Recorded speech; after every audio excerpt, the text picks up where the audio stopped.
السلام عليكم ورحمة الله وبركاته. إن الحمد لله نحمده ونستعينه ونستغفره ونعوذ بالله من شرور أنفسنا ومن سيئات أعمالنا.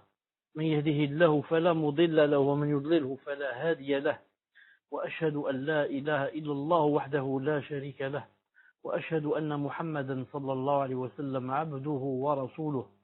يا أيها الذين آمنوا اتقوا الله حق تقاته ولا تموتن إلا وأنتم مسلمون.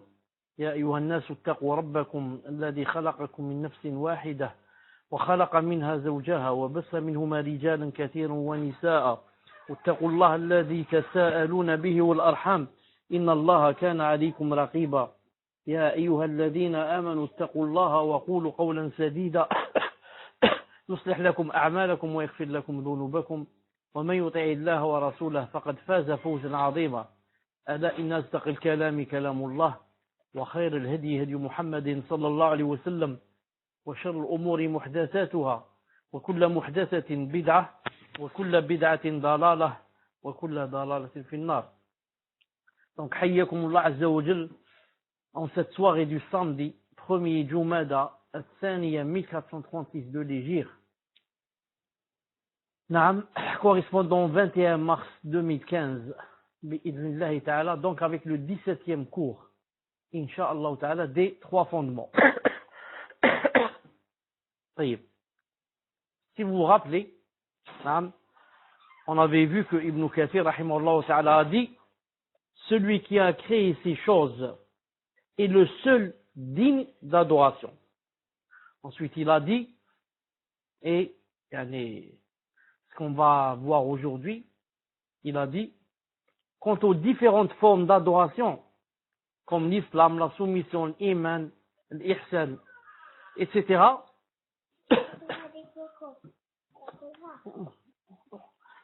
il a dit, ainsi que l'invocation, dua, etc.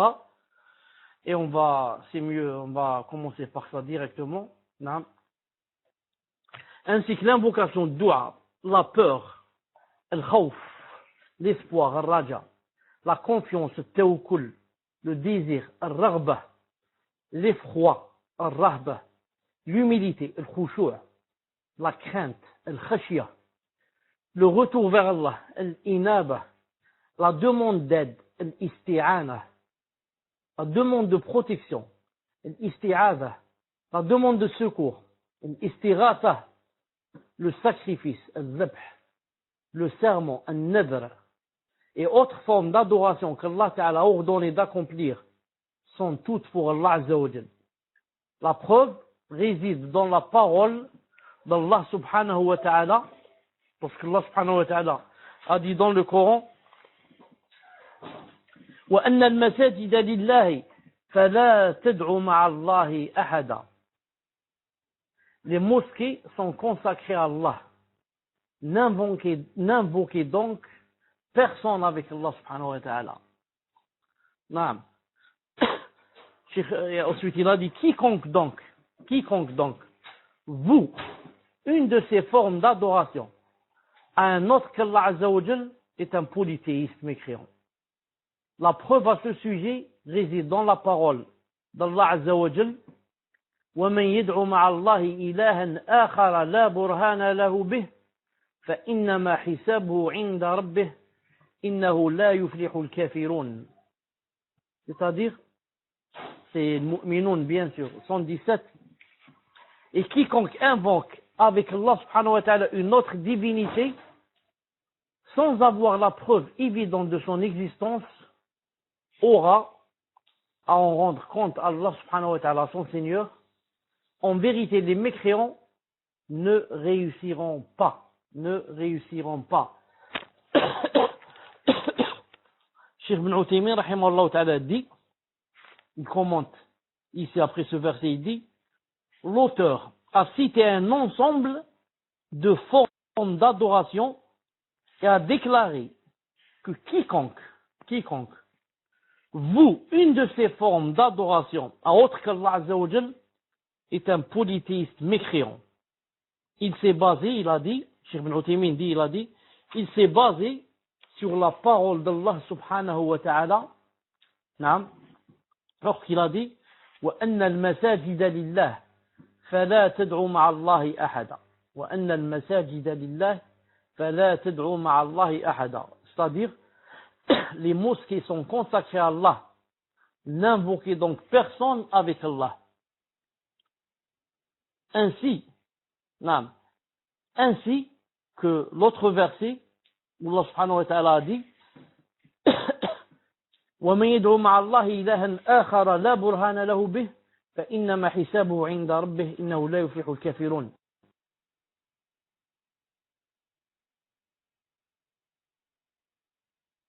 Et quiconque invoque avec Allah une autre divinité, sans ne réussiront pas. Cheikh Ibn Uthaymin rahimahullah ta'ala dit, le premier verset, c'est-à-dire le verset 2, les mosquées sont consacrées à Allah.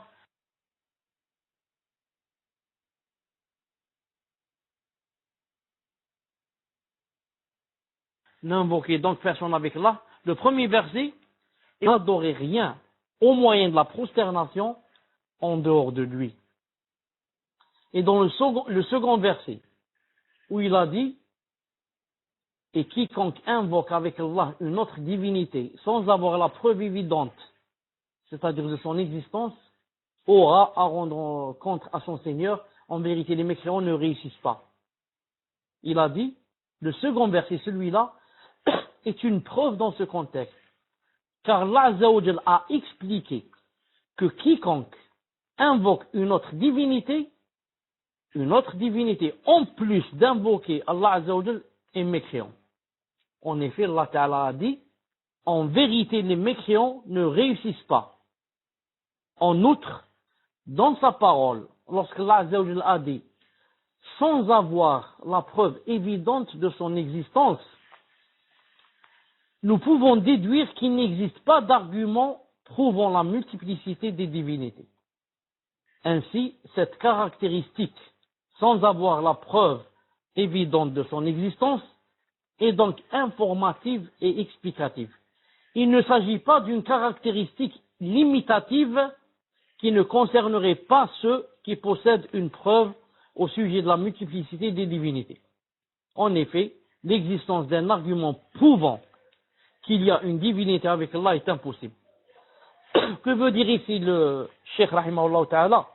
Il veut dire, peut-être certains qui comprennent pas bien, ils vont dire, donc le verset a dit quoi? Il a dit quiconque. Dites-moi si vous voyez le verset avec moi. Il a dit quiconque, 23 le mu'minun, et quiconque invoque avec Allah une autre divinité, sans avoir la preuve évidente de son existence, aura à rendre compte à son Seigneur. Quelqu'un va dire, donc Allah Ta'ala a mis une condition. Il a dit quiconque invoque avec Allah une autre divinité, sans avoir la preuve évidente de son existence, c'est-à-dire sera au feu. C'est-à-dire que, maintenant, s'il peut avoir une preuve évidente de son existence, c'est-à-dire que c'est permis.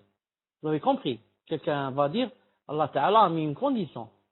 Il parle de celui qui invoque avec Allah une autre divinité sans avoir la preuve évidente de son existence. C'est-à-dire si maintenant il peut avoir une preuve de son existence évidente, yani ma'dish. Non, c'est pas comme ça qu'il faut comprendre. Ici, quand Allah Ta'ala dit sans avoir la preuve évidente de son existence, ça s'appelle en arabe, on dit ça wasfun kashif. Wasfun kashif, c'est-à-dire Allah Ta'ala veut dire ici que c'est impossible, de pouvoir prouver cela, l'existence d'un autre Dieu, avec une preuve évidente. C'est pas possible. C'est-à-dire, c'est comme s'il veut dire, toute personne qui invoque avec Allah une autre divinité ne peut trouver une preuve évidente à cela. Maintenant, je me souviens d'un verset, je vais essayer de le voir, qui ressemble à celui-là pour que vous compreniez davantage. Je vais voir comment il a été traduit d'abord et je vais l'afficher. Donc, une seconde. C'est sur le Nour. Allah subhanahu wa ta'ala a dit, en arabe, ولا تكرهوا فتياتكم على البغاء. On va chercher ce verset. Ala al-bira'i. Je vais écrire ala al-bira'i. Ala al-bira'i. Bira'i. Oui. Ce verset. Je ne sais pas si c'est affiché. Non. وليستحففنا الذين لا يجدون نكاحا حتى يغنيهم الله من فضله والذين يبتغون الكتاب مما ملكت ايمانكم فكاتبوهم ان علمتم فيهم خيرا واتوهم من مال الله الذي اتاكم voilà le témoin ولا تكرهوا فتياتكم على البغاء ان اردنا تحصنا لتبتغوا عرض الحياة الدنيا. طيب, on va voir en français qu'est-ce qu'ils ont dit ici. Et ceux qui n'ont pas de quoi se marier, et que ceux qui n'ont pas de quoi se marier cherchent à rester chastes jusqu'à ce qu'Allah Azza wa Jalla les enrichisse par sa grâce. Ils cherchent un contrat d'affranchissement, concluez ce contrat avec eux si vous reconnaissez du bien en eux et donnez-leur des biens d'Allah qui vous a accordés. Et dans votre recherche des profits passagers de la vie présente, ne contraignez pas vos femmes esclaves à la prostitution si elles veulent rester chastes. Non.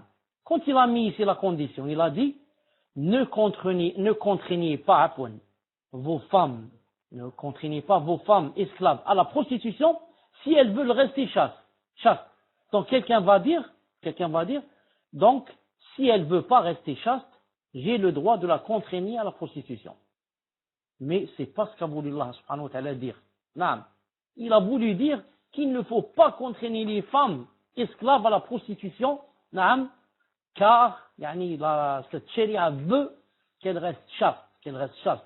Donc ici le si elles veulent, ce n'est pas une condition, que s'il y a cette condition, donc ce sera tel jugement, et s'il n'y a pas cette condition, le jugement sera contraire.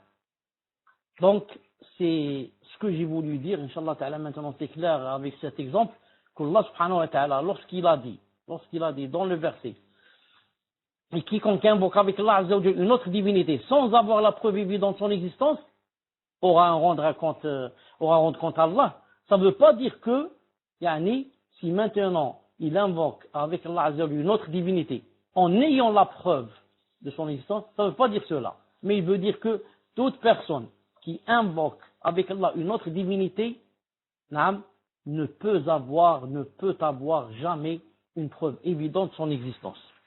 On continue, Inch'Allah ta'ala.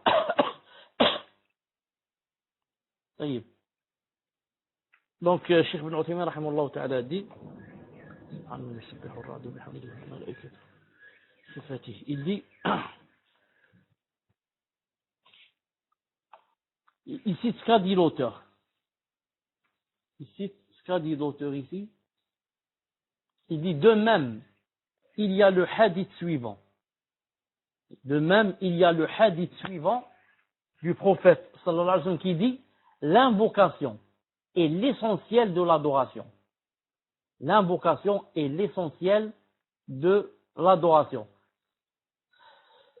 J'arrête ici une petite seconde pour dire ce hadith est authentique, mais pas avec ces mots. Ici c'est dua mukhl ibada. S'il est comme ça, il est faible. Mais le hadith est authentique en disant l'invocation c'est l'adoration, comme ça. Dua huwa l'ibada. Ça c'est un hadith authentique. Si on ajoute mukhl ibada, il devient faible. Donc l'invocation est l'essentiel de l'adoration est faible. Le vrai hadith authentique, l'invocation et l'adoration. L'invocation c'est l'adoration. Quelle est la preuve que l'invocation c'est l'adoration? Il y a des personnes qui ne savent pas. Tu lui dis pourquoi tu as demandé au tombeau de te donner une chose. Là, il te dit non, c'est juste des doigts. Tu lui dis tu as fait une adoration. Tu dis non, j'ai fait juste des doigts. Non, il te dit j'ai pas fait les ablutions et j'ai prié. Non, je me suis pas prosterné, j'ai pas fait le ruku'. J'ai juste levé mes mains, je lui ai dit donne-moi des enfants. C'est rien. On lui dit le hadith a dit l'invocation. Non. Justement, l'invocation, c'est l'adoration. Quand tu as invoqué ce mot, tu l'as adoré. Et la preuve se trouve dans la parole d'Allah Azza wa Jalla, où Allah subhanahu wa ta'ala a dit وقال ربكم ادعوني أستجب لكم. Ghafir 60. إن الذين يستكبرون عن عبادتي سيدخلون جهنم داخرين. Et votre Seigneur dit, appelez-moi, c'est-à-dire invoquez-moi, invoquez-moi, je vous répondrai. Ceux qui par orgueil se refusent à m'adorer entreront bientôt dans l'enfer humiliés. Taïb. Ici, si vous remarquez avec moi, Allah Ta'ala dit, invoquez-moi, je vous répondrai. Ud'ouni. Ud'ouni. Pas seulement appelez-moi, invoquez-moi, je vous répondrai. Ensuite, remarquez ce qu'il a dit. Ceux qui par orgueil se refusent à m'adorer. C'est-à-dire, se refusent à m'invoquer. Car au début, il a dit, invoquez-moi, je vous répondrai. Ensuite, il a dit, ceux qui par orgueil se refusent à m'adorer entreront bientôt dans l'enfer. Donc, il a commencé le verset en disant, invoquez-moi, et il a terminé en disant, ceux qui par orgueil se refusent à m'adorer. Donc, c'est l'invocation, c'est l'adoration. C'est clair. Il a dit d'abord, invoquez-moi, il a dit ensuite, ceux qui par orgueil se refusent à m'adorer. Il n'a pas dit se refusent à m'invoquer. Donc, il a remplacé invoquer par adorer. Donc, pour prouver que l'invocation, c'est l'adoration, exactement comme a dit le prophète sallallahu alayhi wa sallam. Cheikh Ibn Uthaymin commente en disant, l'auteur commence ici à énumérer des preuves concernant les différentes catégories d'adoration citées dans ses paroles. Quand il a dit quant aux différentes formes d'adoration, comme l'islam, l'iman, l'ihsan, ainsi que la vocation, etc. Il commence donc par citer les preuves concernant l'invocation. Viendra ensuite l'explication des preuves concernant l'islam, l'iman, l'ihsan et les autres.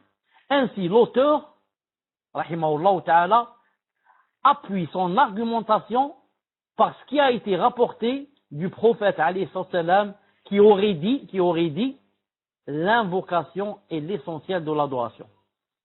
Rapporté par Tirmidhi et déclaré comme gharib sous cette forme. Et on a montré qu'il est faible. Il a aussi appuyé par la parole d'Allah qu'on a cité.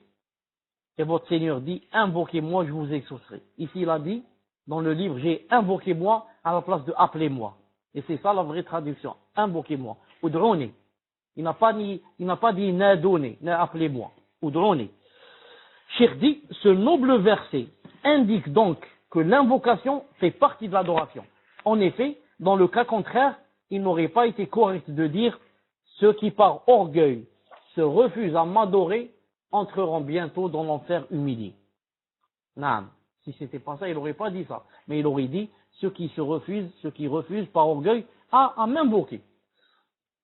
Cheikh dit, rahimahullah, quiconque invoque autre qu'Allah Azza wa Jal, en lui demandant une chose que seul Allah Ta'ala est capable de réaliser, est un polythéiste, kafir, mécréant. Un mouchrik, mécréant, que l'être invoqué soit vivant ou mort. Je répète cette phrase. Attendez, je vais voir si elle est dans le programme ou elle n'est pas cette phrase. Une seconde.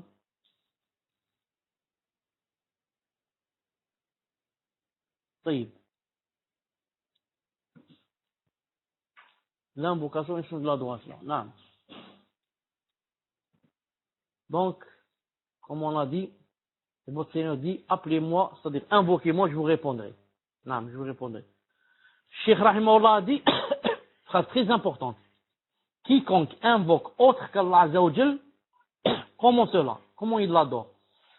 En lui demandant une chose que seul Allah Ta'ala est capable de réaliser. Celui-là est un polythéiste mécréant, que l'être invoqué soit vivant ou mort. Et si une personne invoque un être vivant, en lui demandant une chose que ce dernier est capable de réaliser, comme le fait de dire « Oh un tel, donne-moi à manger » ou bien « Oh un tel, donne-moi à boire », alors il n'y a pas de mal à cela. Il n'y a pas de mal à cela. On a vu une fois, vous vous rappelez, on a dit ça plusieurs fois, qu'il y a un hadith clair qui dit que on fait son possible pour ne rien demander aux gens. Donc ici, ce qu'a dit Cheikh, que il n'y a pas de mal à cela, c'est quand on est dans le besoin, de dire à quelqu'un, donne-moi à boire, donne-moi à manger, aide-moi, et comme ça, dans le besoin. Sinon, yani, c'est pas bien de demander à une personne quoi que ce soit. Il faut apprendre, yani, à se suffire à soi-même. Et se suffire à ce que Allah subhanahu wa ta'ala t'a donné. Par contre, quiconque fait ce genre d'invocation à un mort ou à un être absent est un polythéiste.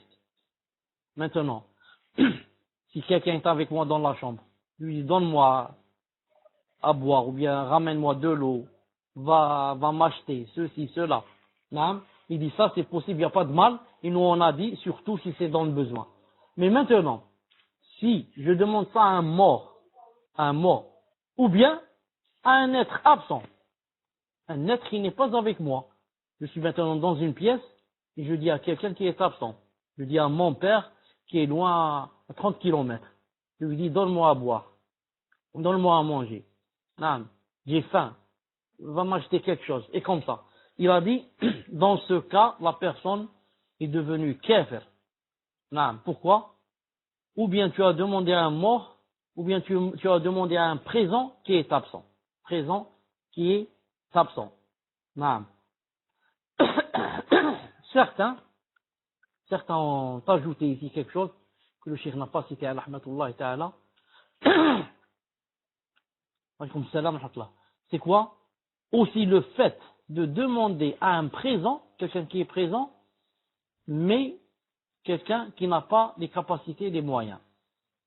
Ils ont dit c'est un peu comme quelqu'un qui est sur une chaise roulante, qui a les pieds amputés et les mains amputées, et je suis par exemple tombé par terre, ou là dans un puits là, et je lui dis aide-moi. Cette personne est présente, ça est présente. On devient polythéiste si on demande à un mort ou à un absent. Celui-là est présent, il est là avec moi. Mais il ne peut pas. Il est dans une chaise roulante, il a les mains et les pieds amputés. Donc, lui demander, ça entre aussi dans le polythéisme. Reste une chose. Mais maintenant, si je demande à cette personne qui est sur la chaise roulante, et je lui dis aide-moi, en ce sens, je veux dire par là, aide-moi en criant. Je lui dis crie fort, ou bien, emploie le téléphone si tu peux. Ton téléphone, si tu peux. Crie de toutes tes forces. Dans ce cas, j'ai demandé à quelqu'un une chose qu'il peut. J'ai demandé à quelqu'un, il est sur la chaise roulante, mais il peut crier. Il peut crier fort, jusqu'à avertir les voisins et la police. Donc, dans ce cas, il n'y a pas de mal, bi'idhnillah subhanahu wa ta'ala. Le cheikh dit.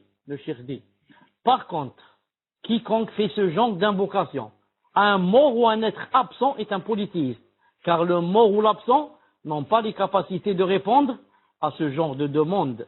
Ainsi, invoquer ce mort ou cet être absent indique que la personne en question croit qu'ils ont un certain pouvoir sur la création. La personne, par ce moyen, devient donc polythéiste. Ensuite, il dit, et sache que l'invocation se divise en deux catégories. L'invocation de demande et l'invocation d'adoration. Donc, l'invocation se divise en deux catégories. L'invocation de demande et l'invocation d'adoration. طيب.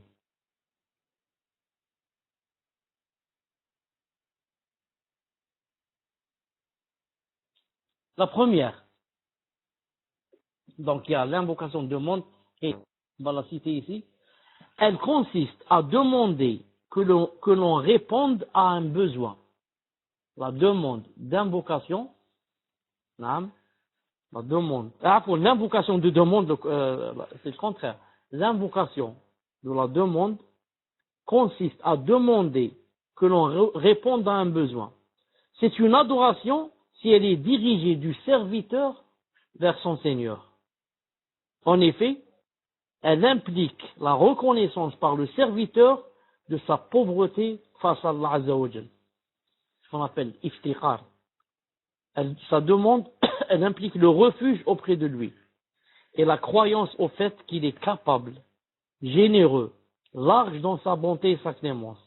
En outre, l'invocation de la demande est permise de la part d'un serviteur envers un de ses semblables parmi les créatures, à condition que l'être invoqué puisse comprendre l'invocation et soit capable d'y répondre.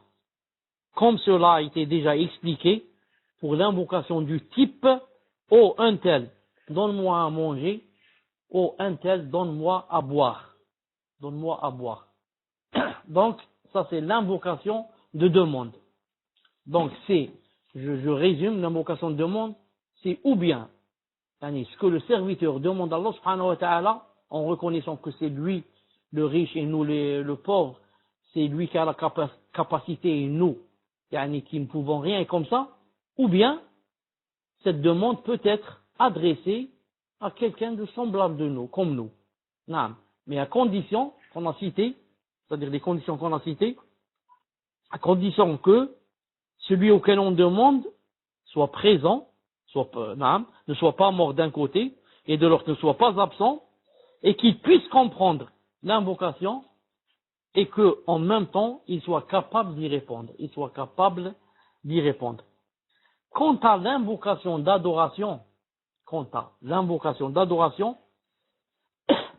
elle consiste à ce que le serviteur invoque par pure adoration,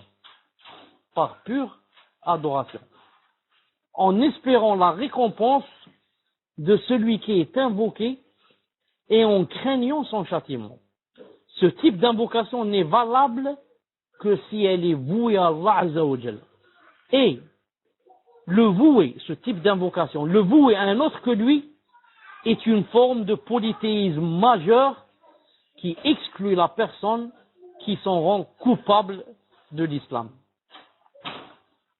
Donc, la première, l'invocation se divise en deux.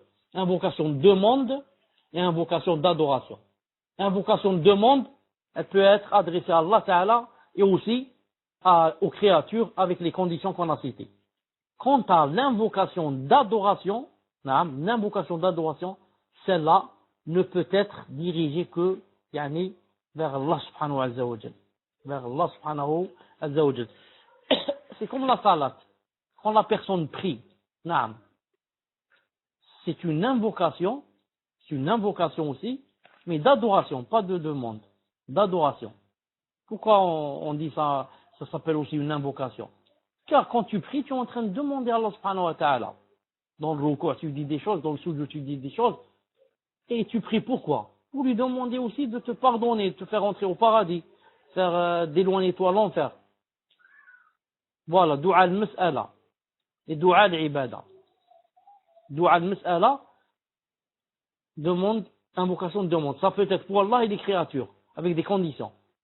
Quant à dua, invocation ibada, comme la salat par exemple, c'est seulement, on le fait pour le visage d'Allah subhanahu wa ta'ala. On ne peut pas faire ça pour une personne. Je prie pour lui, je me mets en face de lui, je prie, ensuite je lui dis c'est pour que tu m'aides. Non. Ça fait sortir de l'islam. Le cheikh dit d'ailleurs, c'est à ce sujet qu'Allah Azza wa Jal cite le châtiment suivant, il a dit, ceux qui par orgueil se refusent à m'adorer entreront bientôt dans l'enfer humilié. Ensuite, Muhammad ibn Abdul Wahhab rahmatullah ta'ala dit, la preuve concernant la peur d'Allah se trouve dans la parole d'Allah subhanahu wa ta'ala, lorsqu'il a dit, Ali Imran 175, فَلَا تَخَافُوهُمْ وَخَافُونِ إِن كُنْتُمْ مُؤْمِنِينَ. N'ayez donc pas peur d'eux, mais ayez peur de moi si vous êtes croyants. N'ayez donc pas peur d'eux, mais ayez peur de moi si vous êtes croyants. Cheikh Ibn Uthaymin rahimahullah ta'ala dit, la peur correspond à l'effroi. L'effroi. Il s'agit du sentiment que l'on éprouve. C'est quoi la peur? Il s'agit du sentiment que l'on éprouve à l'approche d'un événement pouvant causer la mort, un préjudice ou un mal. En outre, Allah Azza wa Jal a interdit de craindre les alliés de Satan et a ordonné de le craindre lui seul, Azza wa Jal. Et sachez que la peur se divise en 3 catégories. Premièrement, la peur naturelle. La peur naturelle. C'est quoi cette peur naturelle? Il a dit comme le fait d'avoir peur d'un tigre, du feu ou de la noyade.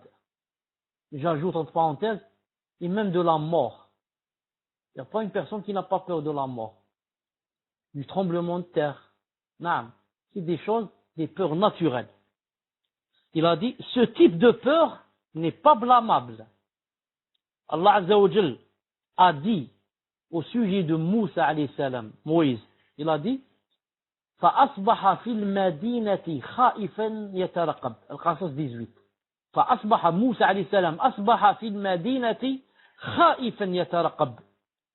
Le lendemain matin, Moussa alayhi salam, se trouva en ville. Comment qu'il se trouva? Craintif et regardant autour de lui. Il venait juste de tuer quelqu'un sans faire exprès et maintenant ils sont à sa recherche. Donc il est en pleine ville, comment qu'il est? Craintif, de peur qu'on l'attrape, on le rejoigne et regardant autour de lui. C'est pour ça qu'il a dit dans un autre verset, il a dit فَفَارَرْتُ مِنْكُمْ لَمَّا خِفْتُكُمْ. Une seconde, je cherche le verset. فَفَارَرْتُ مِنْكُمْ لَمَّا خِفْتُكُمْ. Une seconde. فَفَارَرْتُ مِنْكُمْ لَمَّا خِفْتُكُمْ. Bon, clavier arabe. فَفَارَرْتُ مِنْكُمْ. فَفَارَرْتُ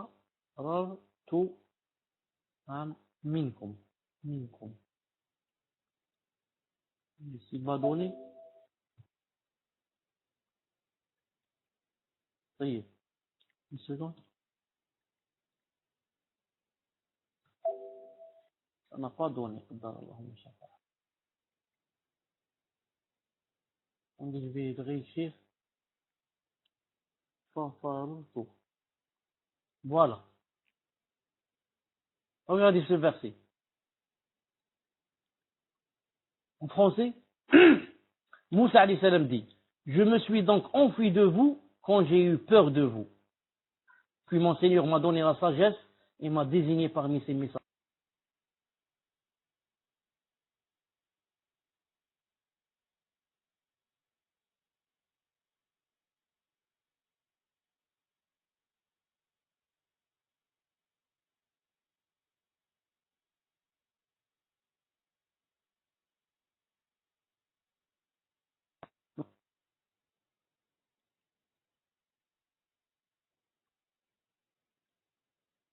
Et maintenant, vous m'entendez. Donc, Moussa alayhi salam, qu'est-ce qu'il a dit? Je remets le verset ici. Hein. Il a dit, je me suis donc enfui de vous quand j'ai eu peur de vous. Moussa alayhi salam, c'est un messager, il fait partie parmi les 5 élus, Ulul Azm min ar-Rusul, les 5 les plus proches. Et qu'est-ce qu'il a dit? J'ai eu peur de vous. Peur de quoi? Que vous me tuiez. Donc, ça rentre dans la peur naturelle d'avoir peur de la mort, d'avoir peur des gens qui nous fassent du mal et qui nous tuent, etc. Et ça, c'est Moussa alayhi salam qui l'a dit, pas n'importe qui. Si vous le voulez en anglais, voici ce qu'il a dit en anglais. Et voici ce qu'il a dit en espagnol. Hein. Donc, il a dit, j'ai eu peur de vous. Puis mon Seigneur je me suis enfui de vous quand j'ai eu peur de vous. Ça y est. Donc ça c'est quoi? C'est la peur naturelle bi'idnillahi subhanahu wa ta'ala. Cheikh Ibn Uthaymin rahimahullah ta'ala a dit, en commentant il a dit, cependant, si cette peur, comme le précise le Cheikh Mohammed Abdul Wahhab rahimahullah ta'ala, devient la cause du délaissement d'un devoir ou de la transgression d'un interdit, alors cette peur devient interdite. Je répète, très important. Mais si cette peur devient la cause du délaissement d'un devoir ou de la transgression d'un interdit. Alors cette peur devient interdite. En effet, toute chose menant au délaissement d'un devoir ou à la transgression d'un interdit est elle-même interdite. La preuve réside dans la parole d'Allah subhanahu wa ta'ala lorsqu'il a dit dans le Coran, il a dit فَلَا تَخَافُوهُمْ وَخَافُونِي إِن كُنتُم مُؤْمِنِينَ. N'ayez donc pas peur d'eux, mais ayez peur de moi si vous êtes croyants. Non. Donc la peur naturelle, conclusion, elle est permise, à condition de quoi? Qu'elle soit pas la cause de délaisser un devoir ou bien de transgresser un interdit.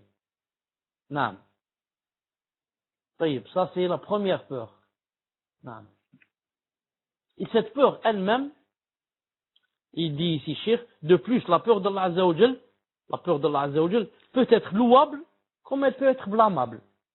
La peur d'Allah Azza wa Jal peut être louable comme elle peut être blâmable. Donc on a la peur louable et on a la peur blâmable. La peur louable, c'est celle qui empêche la personne de désobéir à Allah Ta'ala, de façon telle qu'elle pousse à accomplir les devoirs et à délaisser les interdits divins. Si ce résultat se concrétise, le cœur s'apaise et se réconforte. La réjouissance du bienfait d'Allah Azza wa Jal et l'espérance en sa récompense l'emportent alors. Quant à la peur blâmable, il s'agit de celle qui pousse le serviteur à désespérer de la miséricorde d'Allah Azza wa Jal et à s'affliger au point de se renfermer sur lui-même, voire se laisser aller à la désobéissance par profond désespoir.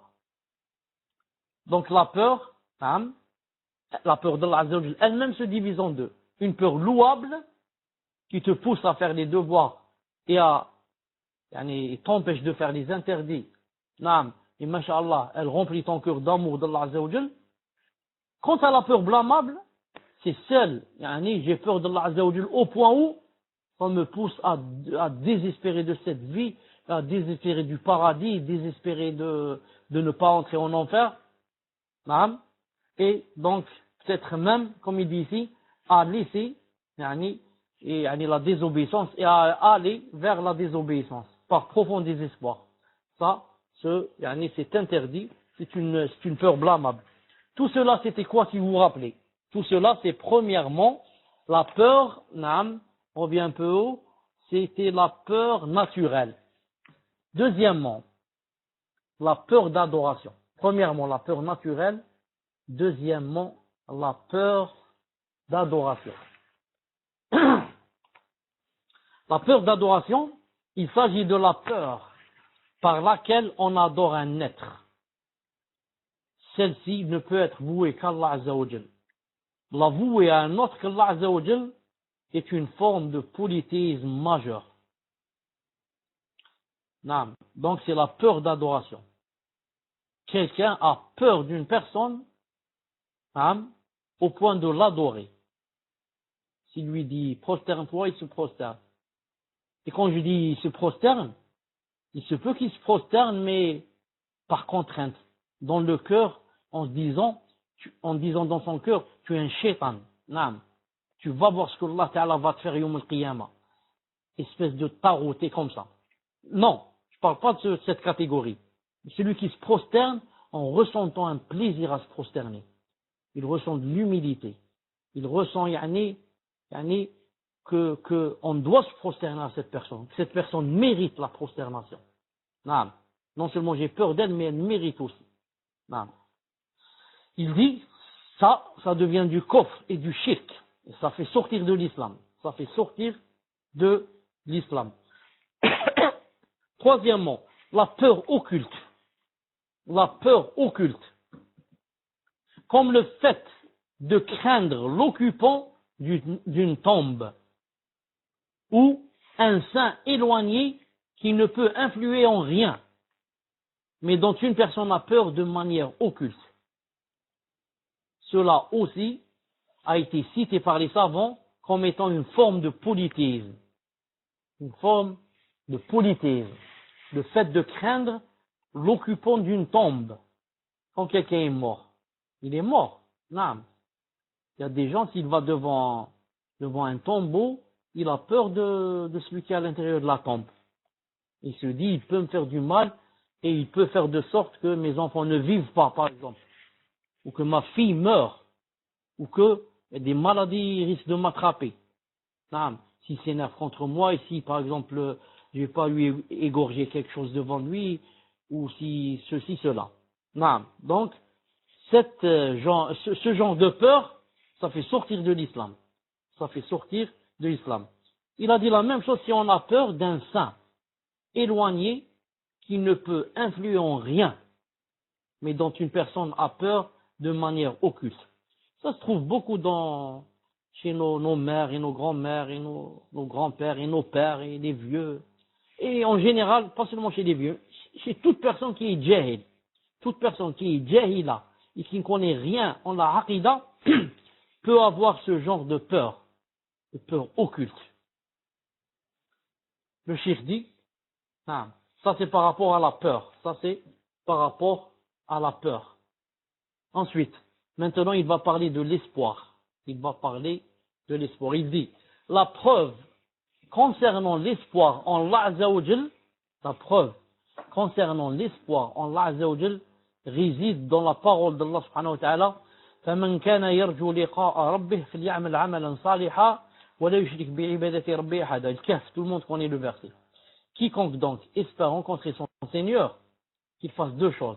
Premièrement, de bonnes actions, et la deuxième, et qu'il n'associe dans son adoration aucun autre à son Seigneur. Donc quiconque espère et veut rencontrer son Seigneur, c'est-à-dire ravi de lui. Car tu peux rencontrer ton Seigneur en colère contre toi. Donc quiconque espère rencontrer son Seigneur ravi de lui, c'est-à-dire pour qu'il te fasse rentrer au paradis. Donc tu dois faire deux choses, les bonnes actions et pas d'association. Les bonnes actions, c'est comme disent les savants, suivre la sunna. Suivre la sunna. Suivre la sunna, c'est la perfection dans les bonnes actions. S'éloigner de la sunna et faire le contraire de la sunna, c'est quoi? C'est la chose la plus mauvaise qui puisse exister. Premièrement,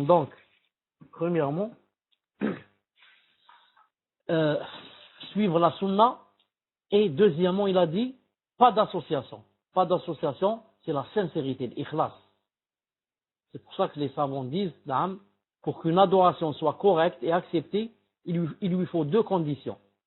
L'ikhlas, sincérité, et le suivi du prophète sallallahu alayhi wa sallam. Et les deux, comme vous voyez, ont été cités dans ce verset, bi'idnillahi subhanahu wa ta'ala. Cheikh dit,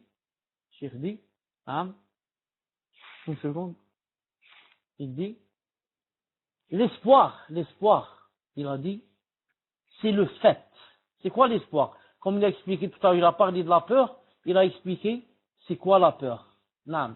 Maintenant, il explique c'est quoi l'espoir. Il dit l'espoir, c'est le fait d'aspirer à une chose dont la réalisation est imminente. L'espoir, c'est le fait d'aspirer à une chose dont la réalisation est imminente. Il a dit, ce terme peut être aussi utilisé dans le cas d'une réalisation à long terme, à qui l'on attribuerait un caractère imminent. Donc ce terme peut aussi être utilisé dans le cas d'une réalisation à long terme, mais à qui on va attribuer un caractère imminent. De plus, l'espoir impliquant humilité et soumission ne doit être voué qu'Allah Azza wa Jal. Et le vouer à un autre qu'Allah Azza wa Jal est une forme de polythéisme qui peut être mineur ou majeur, en fonction de ce que recèle le cœur de la personne qui espère. Naam, je répète ça, c'est très important. L'espoir impliquant humilité et soumission ne doit être voué qu'Allah Azza wa Jal. Quant à espérer quelqu'un d'une personne, c'est possible. Mais il n'y a pas dans le cœur humilité et soumission. J'espère seulement, ça me fera plaisir que cette chose se réalise, que cette personne me ramène ce que je lui ai demandé et comme ça. Non, ça ce n'est pas grave. Mais espérer avec humilité et soumission, ça ne doit être voué qu'Allah Azza wa Jal. Et si maintenant on espère gagner d'une personne avec soumission et humilité, ça peut être une forme de polythéisme, ou bien majeur ou bien mineur, d'après ce que recèle le cœur de la personne qui a espéré. Et en parlant d'espoir, l'auteur, c'est basé sur le verset qui dit de sorte Al-Kahf, فَمَنْ كَانَ يَرْجُو لِقَاءَ رَبِّهِ فَلْيَعْمَلْ عَمَلًا صَالِحًا وَلَا يُشْرِكْ بِعِبَادَةِ رَبِّهِ أَحَدًا. Quiconque donc espère rencontrer son Seigneur, qu'il fasse de bonnes actions et qu'il n'associe dans son adoration aucun autre à son Seigneur. Cheikh Ibn Uthaymin rahimahullah ta'ala dit, et sache que l'espoir louable et légitime pour une personne qui œuvre dans l'obéissance d'Allah Azza wa Jal et on espère une récompense. Ou pour celui qui s'est repenti de son péché et espère que son repentir sera accepté. Par contre, l'espoir sans œuvre n'est qu'une illusion et une espérance blâmable. Donc l'espoir lui-même se divise en deux sortes. Yani louable et blâmable. Si maintenant une personne espère des choses d'Allah subhanahu wa ta'ala, espère son paradis, espère son ravissement, espère qu'il soit content d'elle. Maintenant on va voir, est-ce que cette personne qui espère comme ça, est-ce qu'elle est en train d'œuvrer dans l'obéissance d'Allah Azza wa Jal? Et en même temps, elle est en train d'œuvrer dans l'éloignement de ses interdits. Ou c'est une personne qui s'est repentie de son péché et elle espère que son repentir sera accepté. Ça, c'est un espoir louable. Mais par contre, si une personne espère des choses comme ça, mais sans œuvre, non, ou alors en faisant de mauvaises actions, quelqu'un qui passe sa journée dans un bar et qui dit, moi, j'ai lu dans le Coran que la miséricorde d'Allah subhanahu wa ta'ala n'a pas de limite. Donc j'espère et j'ai un grand espoir dans mon cœur qu'il va me pardonner. Ça, qu'est-ce qu'on lui dit? C'est des illusions. C'est l'espoir de Satan. C'est Satan qui t'a poussé et qui te ruse, pour que tu finisses très mal, tu finisses comme ça, tu meurs dans un bar et, c'est son but. C'est pour ça qu'il te dit que, la générosité d'Allah subhanahu wa ta'ala n'a pas de limite, etc. Mais si vraiment, tu étais sincère avec Allah subhanahu wa ta'ala, tu aurais quoi? Tu aurais fait de bonnes œuvres et en même temps espéré. Et là, je profite je me suis souvenu un verset, donnez-moi juste une seconde, qui explique bien ce que je viens de dire ici. Une seconde. وَإِنِّي لَغَفَّارٌ لِمَنْ تَابَ وَآمَنَ وَعَمِلَ صَالِحًا ثُمَّ اهْتَدَى. Je vais écrire seulement ثُمَّ اهْتَدَى, peut-être qu'il va me le donner, Inch'Allah. ثُمَّ اهْتَدَى. Une seconde. ثُمَّ اهْتَدَى. ثُمَّ اهْتَدَى. Ah, voilà le verset. Regardez ce verset. وَإِنِّي لَغَفَّارٌ. Allah Ta'ala dit, je suis Ghaffar, je pardonne, grand pardonneur. Mais pour qui? Pour celui qui passe sa journée dans le bar. Regardez ce qu'il a dit. وَإِنِّي لَغَفَّارٌ. À condition, il a cité 4 choses. لِمَنْ تَابَ وَآمَنَ وَعَمِلَ صَالِحًا ثُمَّ اهْتَدَى. نعم. Donc, regardez ce que Allah Ta'ala dit. Je suis grand pardonneur à celui qui se repent, croit, fait bonne œuvre, puis se met sur le bon chemin. Ce verset, non, tout le monde doit l'apprendre. Dès que quelqu'un dit, Allah Ta'ala c'est le grand pardonneur, c'est ceci. Même si je me voile pas. Je passe toute ma vie avec la mini-jupe. Allah Ta'ala est grand pardonneur. Oui, mais attention, à celui qui se repent, croit, fait bonne œuvre, puis se met sur le bon chemin. Donc toi, jusqu'à présent, tu t'es pas repenti. Tu crois. Ma'alish, tu crois. Mais, tu ne fais aucune bonne œuvre. Puis, tu t'es jamais mis sur le bon chemin. Et tu dis, Allah Ta'ala est grand pardonneur. Pourquoi Allah Ta'ala n'a pas dit je suis grand pardonneur, ça s'arrête là. Mais il a cité ces choses. C'est-à-dire, celui qui se repent, celui qui croit, celui qui fait les bonnes œuvres et celui qui se met sur le bon chemin. Ça veut dire, toute personne qui ne remplit pas ces 4 conditions, Allah Ta'ala n'est pas grand pardonneur pour elle. N'est pas grand pardonneur pour elle. Voilà, on va s'arrêter aujourd'hui ici. سبحانك اللهم وبحمدك أشهد أن لا إله إلا أنت أستغفرك وأتوب إليك السلام عليكم ورحمة الله وبركاته. Assalamu alaikum wa rahmatullahi wa barakatuh. Donc la première question d'une sœur. Qu'Allah nous accorde son pardon et sa miséricorde le jour des comptes. Donc elle cite un verset. Et votre Seigneur dit, appelez-moi, je vous répondrai.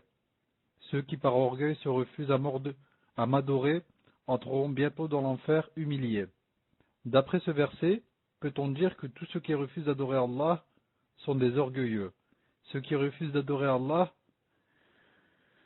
sont-ils l'ensemble des mécréants ou ceux qui ont la connaissance mais qui refusent tout de même d'adorer Allah? Qu'Allah nous préserve de la mécréance et du détournement de la voie droite. Barakallahu fikum ya cher. Qu'Allah vous préserve ainsi que votre famille et l'ensemble des musulmans. Tfadal cher.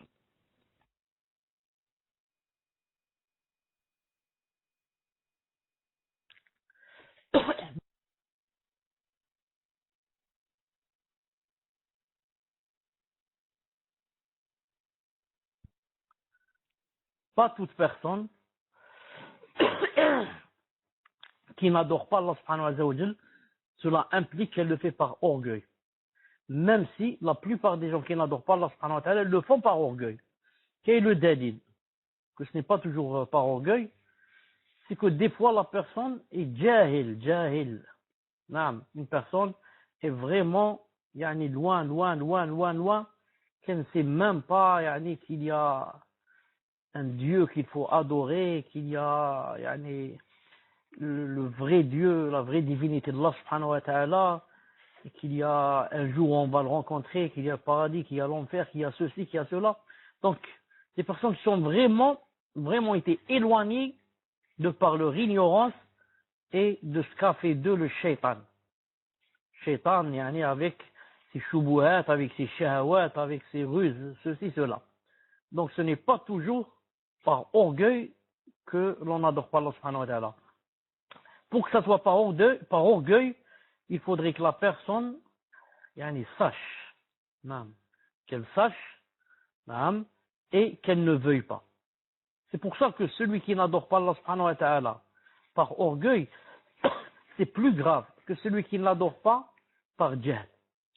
Parce que le jahil, quand tu lui montres, il est possible, il y a beaucoup de chances, comme on dit, qu'il revienne vers le haqq. Mais l'orgueilleux, tu ne vas rien lui apprendre, il sait déjà. Mais délaisser son orgueil pour aller rabaisser son front pour le visage d'Allah subhanahu wa ta'ala, c'est difficile pour lui. C'est pour ça que son châtiment est plus grand que le châtiment du jahil. Wallahu azza wa jal a'lam. Tfaddal. Question suivante, question d'une sœur. Lors de l'apprentissage de maths, devrions-nous apprendre la parole ad-du'a huwa al-ibada ou ad-du'a mukh al-ibada? Barakallahu fikum. Tfaddal cher. Taïb, donc vous dites, lors de l'apprentissage du maths, devrions-nous apprendre la parole de ad-du'a huwa al-ibada ou bien ad-du'a mukh al-ibada? Non. Quand quelqu'un apprend un matn, il doit l'apprendre comme il est. Il n'a pas le droit de changer une parole de ce qu'a dit l'autre. Par conséquent, il a le droit de faire des remarques. Quand il dit au du'a mukhul ibada, il corrige. Il dit au sahih, c'est que ce hadith est faible avec cette formule. Et la vraie formule, ad-du'a huwa al-ibada. Il ne doit pas laisser la chose comme ça fausse et passer. S'il l'apprend comme ça, quand il est en train de lire ou d'expliquer aux gens, je ne sais pas quoi, il leur montre, il leur fait la remarque, bi'idhnillahi ta'ala. Tfaddal. Question suivante, question d'un frère qui dit: ma femme a accouché il y a une semaine et elle voulait respecter le droit de notre enfant en ce qui concerne l'allaitement. Mais cela lui provoque de très fortes douleurs et des crevasses très prononcées. Lorsqu'elle allaite, elle en pleure de douleur. Elle voudrait donc savoir si elle pouvait, sous directive d'un médecin, lui donner au biberon du lait pharmaceutique, Inch'Allah. Tfadal Cheikh. Naam, que Allah subhanahu wa ta'ala fasse cet enfant un enfant pieux. Pour le fait d'allaiter, ce qu'il faut savoir que, quand c'est possible, c'est possible. Quand ce n'est pas possible, ce n'est pas possible. Naam. Ensuite, Allah subhanahu wa ta'ala n'a pas dit que celle qui n'allait pas, par exemple, 2 années, comme croient beaucoup de sœurs, qu'elle a des péchés. Mais il a dit que le mieux, pour l'enfant, c'est quoi? C'est le lait maternel. Aucun lait pharmaceutique ne peut, je ne vais pas dire égaler, mais je vais dire être à la moitié du lait de la poitrine de la femme. Donc c'est pour le bien de l'enfant que Allah subhanahu wa ta'ala a demandé et a conseillé qu'on l'allaite. Et maintenant, s'il y a des entraves, il n'y a aucun problème, bi'idhnillah subhanahu wa ta'ala. S'il y a des peines ou des choses qui nous empêchent de faire cette chose, qu'on arrête de le faire, ou alors du moins temporairement, on lui donne le biberon et on boit. Si maintenant la santé revient, bi'idhnillah ta'ala, on revient à l'allaitement. Si c'est pas possible, qaddarallahu ma shafa'al. Tfaddal. Question suivante, question d'un frère. qu'Allah vous récompense par le Firdaous ainsi qu'aux admins. Est-ce que le fait de ne pas dire le haqq quand on sait que certains membres de notre famille sont contre et peuvent avoir des mauvaises réactions rentre dans la peur interdite? Tfadal Cheikh. Je n'ai pas bien entendu la question. Non, mais je vous la répète, cher. Est-ce que le fait de ne pas dire le haqq quand on sait que certains membres de notre famille sont contre et peuvent avoir des mauvaises réactions rentre dans la peur interdite? Tfadal Cheikh. En général, quand des gens de la famille sont comme ça, c'est qu'on sait d'avance qu'ils n'acceptent pas le haqq et qu'ils sont contre le haqq et qu'en le disant, ça peut même empirer les choses. Donc la personne ici, c'est pas à peur de dire le haqq, mais il ne veut pas aggraver les choses et compliquer davantage. Donc elle ne veut pas s'attirer des mots, si je puis dire, mais facile. Et que peut-être ça va faire de sorte que ça va éclater l'union de la famille, ou alors on va la chasser de la maison, ou bien je ne sais quoi. Si c'est comme ça ne rentre pas dans la peur interdite. La peur interdite, c'est de ne pas leur dire la vérité, ce qu'Allah Ta'ala a dit, etc. De peur, par exemple, quand on ne me donne plus à manger, qu'on m'arrête ma paye, que ceci, cela. Et si par contre, on a peur, ou plutôt on sait qu'ils n'acceptent pas le haqq, et qu'à chaque fois qu'on dit le haqq, voilà ce qui se passe, des problèmes familiaux et Inch'Allah ta'ala, que ça rentre pas, bi'idhnillahi ta'ala. Tfaddal. Question suivante. Question d'une sœur. Cher, pouvez-vous réexpliquer le verset 117 de Surat Mu'minun, min fadlikum, et répéter la définition de la peur? Tfaddal Cheikh. Je voudrais juste faire une petite remarque ici quand la personne a dit de ne pas dire le haqq. Cela dépend, le haqq ici c'est quoi? Si c'est nous qui voulons le dire de nous-mêmes, on veut faire le bien, c'est de cela que je parlais. Mais si c'est le haqq ici, comme par exemple le témoignage. Par exemple, là, je sais que c'est X qui a volé, et maintenant, on a accusé Y de mes frères et sœurs. Et on va le frapper, on va le punir, on va ceci, et je sais que c'est X qui a volé, et je ne dis pas la vérité. Et que peut-être même on me dit, est-ce que tu as vu quelqu'un d'autre volait ou là, quelqu'un volait, je me tais. Je dis non, je sais pas ou bien je me tais. Ça rentre. Ça rentre dans quoi? Dans ولا تكتموا الشهادة ومن يكتمها فإنه آثم قلبه. Et ne reniez pas ou ne cachez pas le témoignage. Et quiconque cache le témoignage, يعني فهو آثم قلبه. يعني il a des péchés, son cœur est plein de péchés. À peu près, hein, à peu près.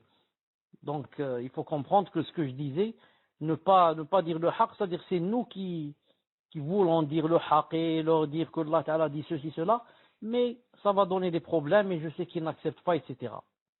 C'est pour ça qu'il y a une règle en arabe qui dit لا يجوز تأخير البيان عن وقت الحاجة ولكن يجوز تأخير البيان إلى وقت الحاجة.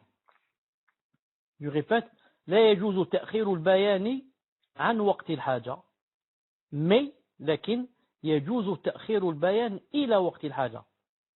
C'est interdit en islam quand c'est le moment de dire le haq, de le cacher.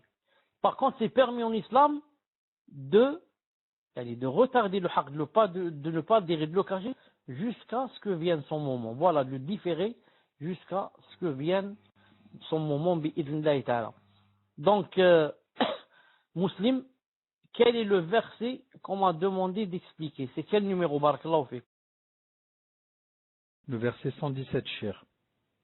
Le 117 de Surat al-Mu'minun. طيب حسن إن شاء الله تعالى. Je vais voir ce qu'a dit Cheikh bin Uthaymin rahmatullah ta'ala, ce qu'il a dit de la peur.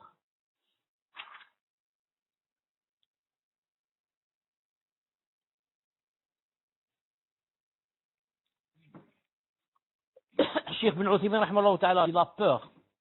Dans le prochain cours, on va expliquer la différence entre la peur et la crainte. La peur et la crainte.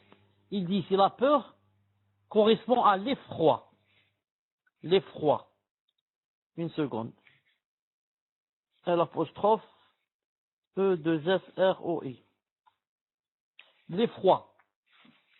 Il s'agit du sentiment. Écoutez bien ce que c'est la peur. Il s'agit du sentiment que l'on éprouve à l'approche d'un événement pouvant causer la mort, un préjudice ou un mal.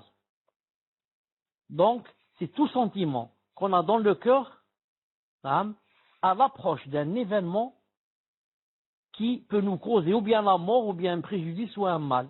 On a peur. Hein? Il y a la police qui va venir, quelqu'un va te dire aujourd'hui à minuit la police va venir te chercher. Hein? Quelqu'un il travaille avec la police et il te dit ça, il te dit attention ils vont venir à minuit aujourd'hui, je les ai entendus. Et la personne a peur. Qu'est-ce qu'ils vont me faire? Est-ce qu'ils vont me mettre en prison? Ils vont ceci? Ce n'est pas interdit. Non. Pouvant causer la mort, un préjudice ou un mal. Taïb. Quelqu'un qui a, je ne sais pas combien d'argent dans la banque, ensuite, il apprend que cette banque vient d'être brûlée. Combien de milliers de dollars ou d'euros là sont partis comme ça en fumée. Non. Donc, il a peur, il va lire le journal et se dire, je demande à Allah subhanahu wa ta'ala que ce ne soit pas la banque où j'ai mis mon argent, que ce soit une autre banque, ma'alish. Si c'est une autre banque, ma'alish. Si c'est la mienne, il a peur. Il a dit, en outre, Allah Azza wa Jalla a interdit de craindre les alliés de Satan et a ordonné de le craindre lui-même. Ça. Maintenant, pour le verset que j'ai expliqué tout à l'heure, qui dit, 117, il a dit, attendez, je le cherche. Voilà. Et quiconque invoque avec Allah Azza wa Jalla une autre divinité, sans avoir la preuve évidente de son existence, aura à en rendre compte à son Seigneur. En vérité, les mécréants ne réussiront pas.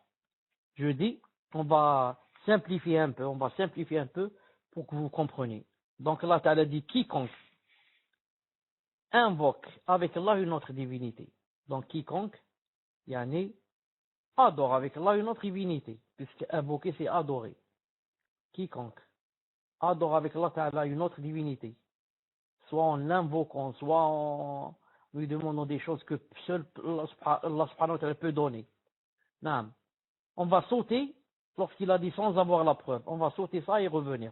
Donc quiconque invoque avec Allah une autre divinité, aura à en rendre compte à son Seigneur. Qu'est-ce que ça veut dire aura à en rendre compte à son Seigneur? Ça veut dire que, il sera châtié. Parce que Allah subhanahu wa ta'ala, tu dois lui rendre des comptes. Il va te dire pourquoi tu as adoré un autre avec moi, ou un autre que moi. Donc la phrase, le verset aura à en rendre compte à son Seigneur, c'est un blâme ici. En train de te blâmer, attention, il te dit, car tu vas rendre compte à ton Seigneur. Donc, conclusion, quiconque invoque avec Allah une autre divinité, donc, sera châtié au qiyamah. La preuve, les mécréants ne vont pas réussir. Taïb. Au milieu, il a dit, et quiconque invoque avec Allah une autre divinité, sans avoir de preuve évidente de son existence. Il a dit ça pour te dire que aucune personne ne peut invoquer ou dire que, par exemple, telle chose ou telle une divinité en ayant la preuve évidente de son existence. C'est pas possible. Non. Seul Allah subhanahu wa ta'ala est la vraie divinité qui mérite d'être adorée. Non. Tu vas dire qu'il y a une statue qu'on va adorer, on va demander dans la preuve évidente de son existence, que cette statue vraiment existe et qu'elle fait tomber la pluie et qu'elle donne des enfants à celles qui sont stériles et que qu'elle fait du mal et fait du bien. Donne une preuve évidente. Il dit, tu ne peux pas trouver. C'est ce que veut dire ici Allah subhanahu wa ta'ala. Il dit, quiconque invoque avec Allah une autre divinité, c'est impossible qu'il puisse donner une preuve évidente de l'existence de cette divinité. C'est pas possible. Non, il a dit, il ne peut pas, il ne pourra pas. Sauf Allah subhanahu wa ta'ala, al-haq, lui, il a des preuves évidentes pour son existence. C'est pour ça que j'ai dit en arabe, ça s'appelle wasfun kashif. Et ils disent dans d'autres termes, ils disent la mafhuma laha. La phrase ici, sans avoir la preuve évidente de son existence, la mafhuma laha. La mafhuma laha. Naam. J'espère que c'est clair, Inch'Allah ta'ala. Tfaddal. Barakallahu fikum, cher. Donc, je vous préviens, cher, la prochaine question est assez longue. Donc, Fawzi, si tu peux la mettre sur le salon en même temps, pour ne pas la répéter, Inch'Allah. Donc, la sœur dit, yes, cher. Voilà, je t'ai arrêté juste pour dire une chose. Ceux qui posent des questions, qu'ils évitent au maximum, les surplus, les mots et les phrases, qui n'ont rien à voir avec la question. Et qu'ils sachent que on veut beaucoup plus les questions qui ont rapport sur le halal et le haram. Le halal et le haram. Est-ce que c'est haram de faire ceci? Est-ce que c'est halal de faire cette chose? Est-ce que c'est haram de manger cette chose? Est-ce que c'est halal d'aller à cet endroit? Et comme ça, naam. Parce que les cas sociaux, c'est beaucoup plus, voilà, les cas sociaux, c'est beaucoup plus le cas du tribunal. C'est pour ça que si vous allez demander à un savant d'Arabie Saoudite, vous allez lui téléphoner, lui dire par exemple, voilà mon mari, ce qu'il m'a fait, etc., je divorce pas, il te dit, va au tribunal, ils vont décider. Va au tribunal, ils vont décider, bien sûr, tribunal musulman. Donc, c'est pour dire que, on va voir le cas des Ahsant, c'est pour dire que, ensuite les cas sociaux, c'est beaucoup plus, c'est personnel. Chacun a son cas social et ses problèmes. Donc les autres ne tirent aucun profit du cas. C'est une affaire entre toi et ton mari et les enfants et la belle-mère et l'oncle et le cousin et le voisin. Donc moi je n'ai rien gagné, je n'ai rien appris. Vous avez compris? Mais si je dis par exemple que telle chose c'est haram, tout le monde va profiter. Dire alhamdoulilah, je ne savais pas par exemple que se tatouer c'était haram, je croyais que c'était halal. C'est comme ça. Ou alors je dis que ce n'est pas obligé d'enlever le tatouage pour quelqu'un qui l'a et s'est repenti. Ce n'est pas obligé si ça s'enlève avec beaucoup d'argent ou bien ça s'enlève en faisant mal à son corps. Les gens vont dire alhamdoulilah, je ne savais pas ça. Je me suis fait beaucoup de problèmes, j'ai un tatouage et je pense toujours à ça, comment rencontrer là avec le tatouage. Et comme ça. Et معلش تفضل. Dis-nous, Inch'Allah Ta'ala. Donc, et nous, on va écouter. Et que Allah subhanahu wa ta'ala nous aide tous. تفضل. Amin. Ah, donc je lis la question.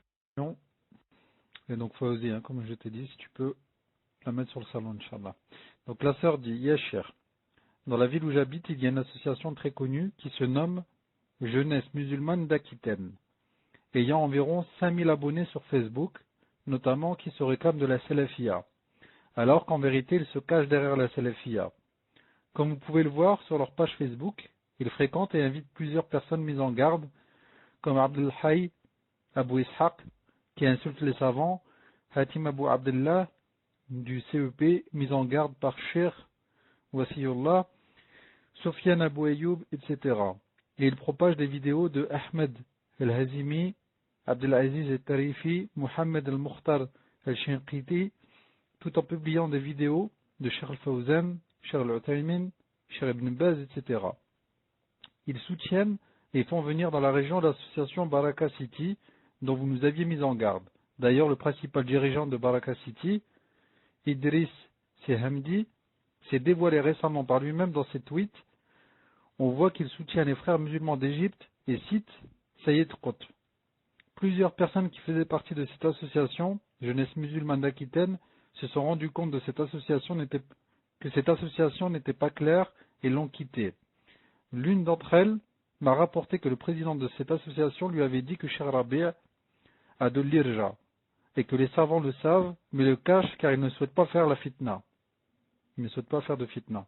Ils n'acceptent pas les nasiha, au contraire, ils tentent de nous réfuter ou ne répondent pas.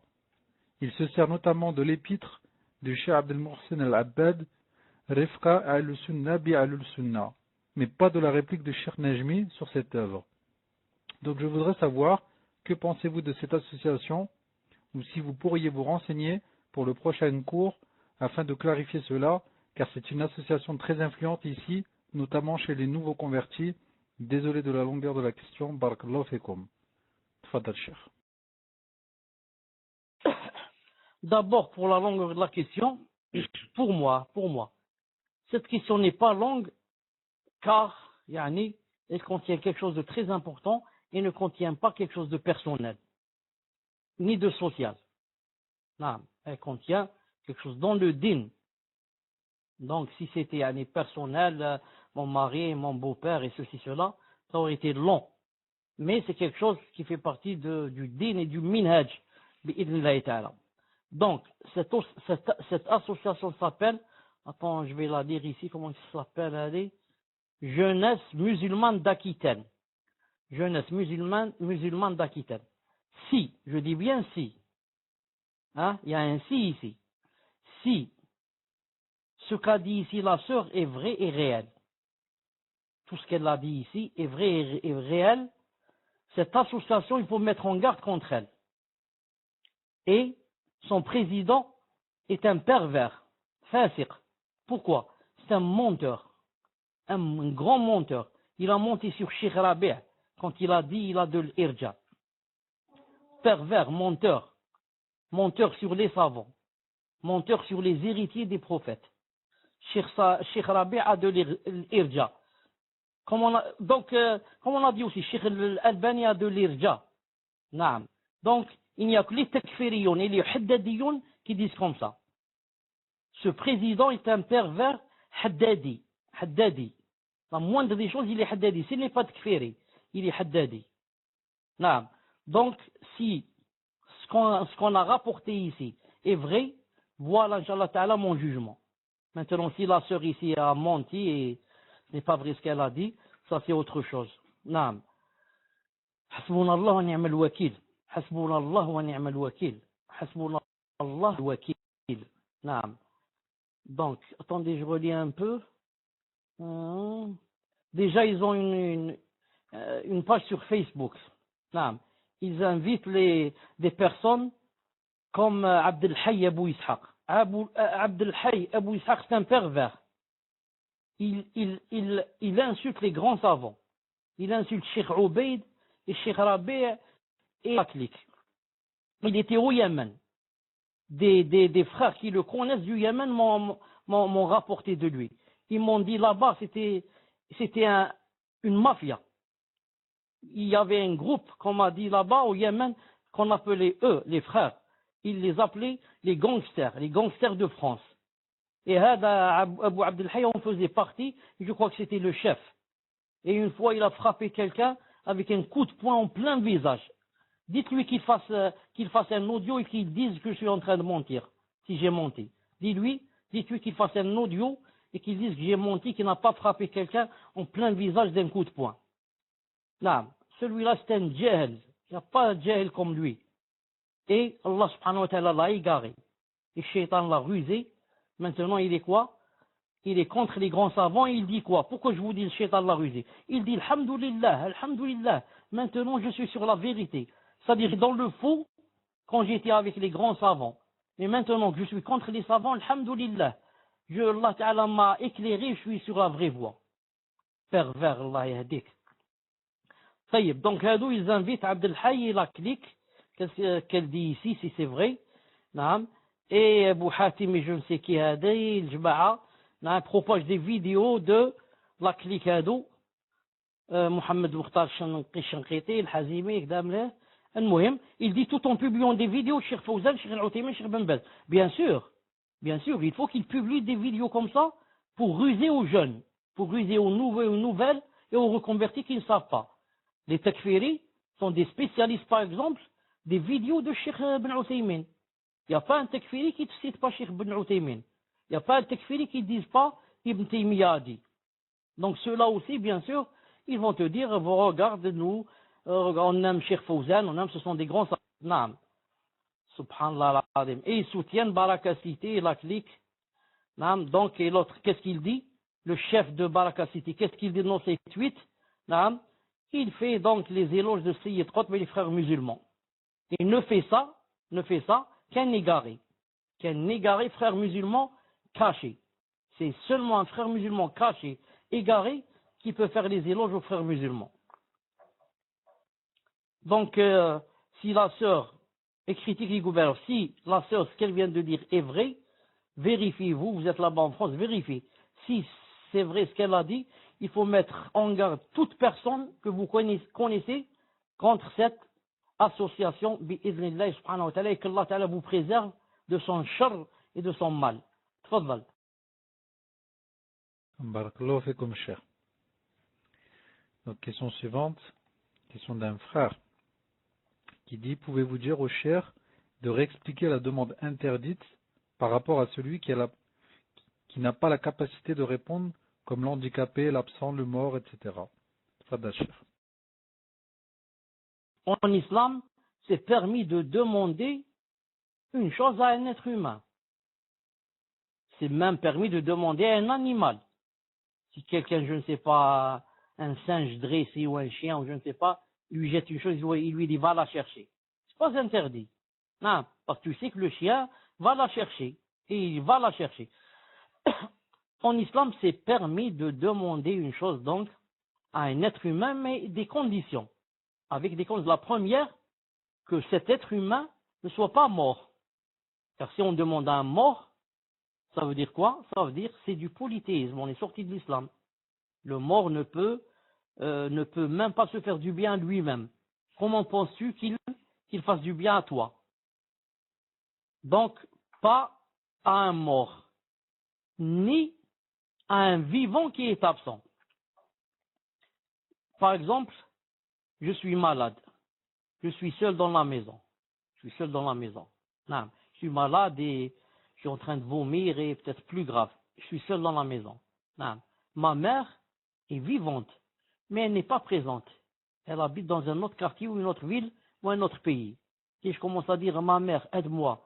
Yaïma, aide-moi, je suis malade. Qu'est-ce que ça veut dire ça? Ça veut dire donc que j'ai dans le cœur que ma mère peut m'aider. Sinon, je ne l'aurais pas fait. C'est impossible, elle est loin de moi, comment se fait-il qu'elle puisse m'aider? Donc si je dis aide-moi, etc., c'est que j'ai dans le cœur i'tiqad, yani, j'atteste que elle peut m'aider et m'être utile alors qu'elle est loin de moi.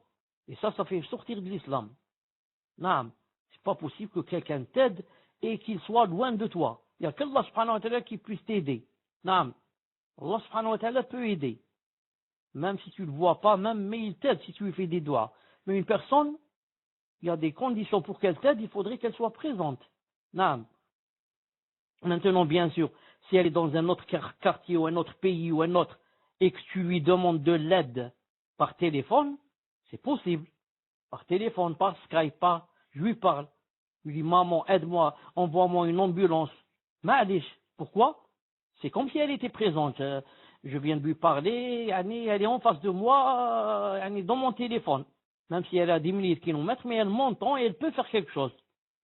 Mais demander à quelqu'un qui est absent, de façon à ce qu'il ne puisse ni t'entendre, ni faire quelque chose, ça fait sortir de l'islam. Et enfin, l'handicapé. L'handicapé, pour lui demander de l'aide, on doit lui demander de l'aide dans quelque chose qu'il peut, comme j'ai dit tout à l'heure. Par exemple, je lui dis de téléphoner s'il peut, ou de crier pour avertir les gens. Mais je ne demande pas, par exemple, à l'handicapé, je lui dis, par exemple, lève-toi et viens me faire lever. C'est un exemple. Alors je sais qu'il n'a pas de pied, par exemple, pour se mettre debout, et qu'il ne peut pas. Ça touche aussi ta aqida. Pourquoi? Parce que tu sais que c'est un handicapé qui ne peut pas. Comment se fait-il que tu lui demandes de l'aide, de t'aider dans une chose qu'il ne peut pas? Mais si tu lui demandes de l'aide dans une chose qu'il peut, ma'alish. Conclusion, on ne demande jamais de l'aide à quelqu'un qui ne peut. Celui qui ne peut pas, c'est ou bien mort, ou bien présent, mais incapable d'agir bi'idhnillahi ta'ala. Non, les conditions pour demander à une personne, cette personne soit présente, qu'elle comprenne la demande et qu'elle ait la capacité d'agir. Quand il a dit ici qu'elle ait compris la demande, non, c'est comme si elle veut dire ici, par exemple, mon père est en face de moi, non, et je suis tombé, je lui demande de l'aide, mais par exemple, mon père a perdu la raison, il ne comprend plus rien. Non. Donc, à quoi ça sert maintenant de lui demander de l'aide? Il faudrait qu'il comprenne ce que je suis en train de dire. Si c'est un fou qui a perdu la raison, donc ça ne sert à rien. Sauf si je me dis dans la tête, peut-être que Inch'Allah Ta'ala, il va comprendre et me tendre la main. Non. Mais si c'est impossible qu'il comprenne, ce n'est permis de lui demander. Non. Tfaddal. La question suivante, question d'une sœur, qui dit Ahsanallahu ilaykum fadilat al-Cheikh wa ja'allahu fi mizani hasanatikum. Qu'Allah raffermisse les admins ainsi que les auditeurs. Concernant le point sur la peur, dans quel cas entre celui qui a peur de l'ennemi, que ce soit un ennemi déclaré ou autre, au point d'avoir une peur permanente que les attaques recommencent, surtout lorsque le danger est proche. Barakallahu fikum. Et quels sont les témoins légiférés, et quels sont les moyens légiférés pour remédier à cela? Tfadal Cheikh. J'ai pas bien compris la question. Elle parle par exemple de la guerre. Mais c'est pas très clair. Et je vais répondre d'après ce que j'ai compris. Allah subhanahu wa ta'ala alam. Une seconde, le micro est tombé. Une seconde.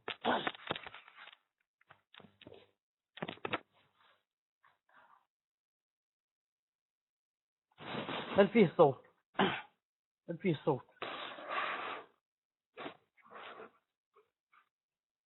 Alhamdulillah. Avoir peur de son ennemi,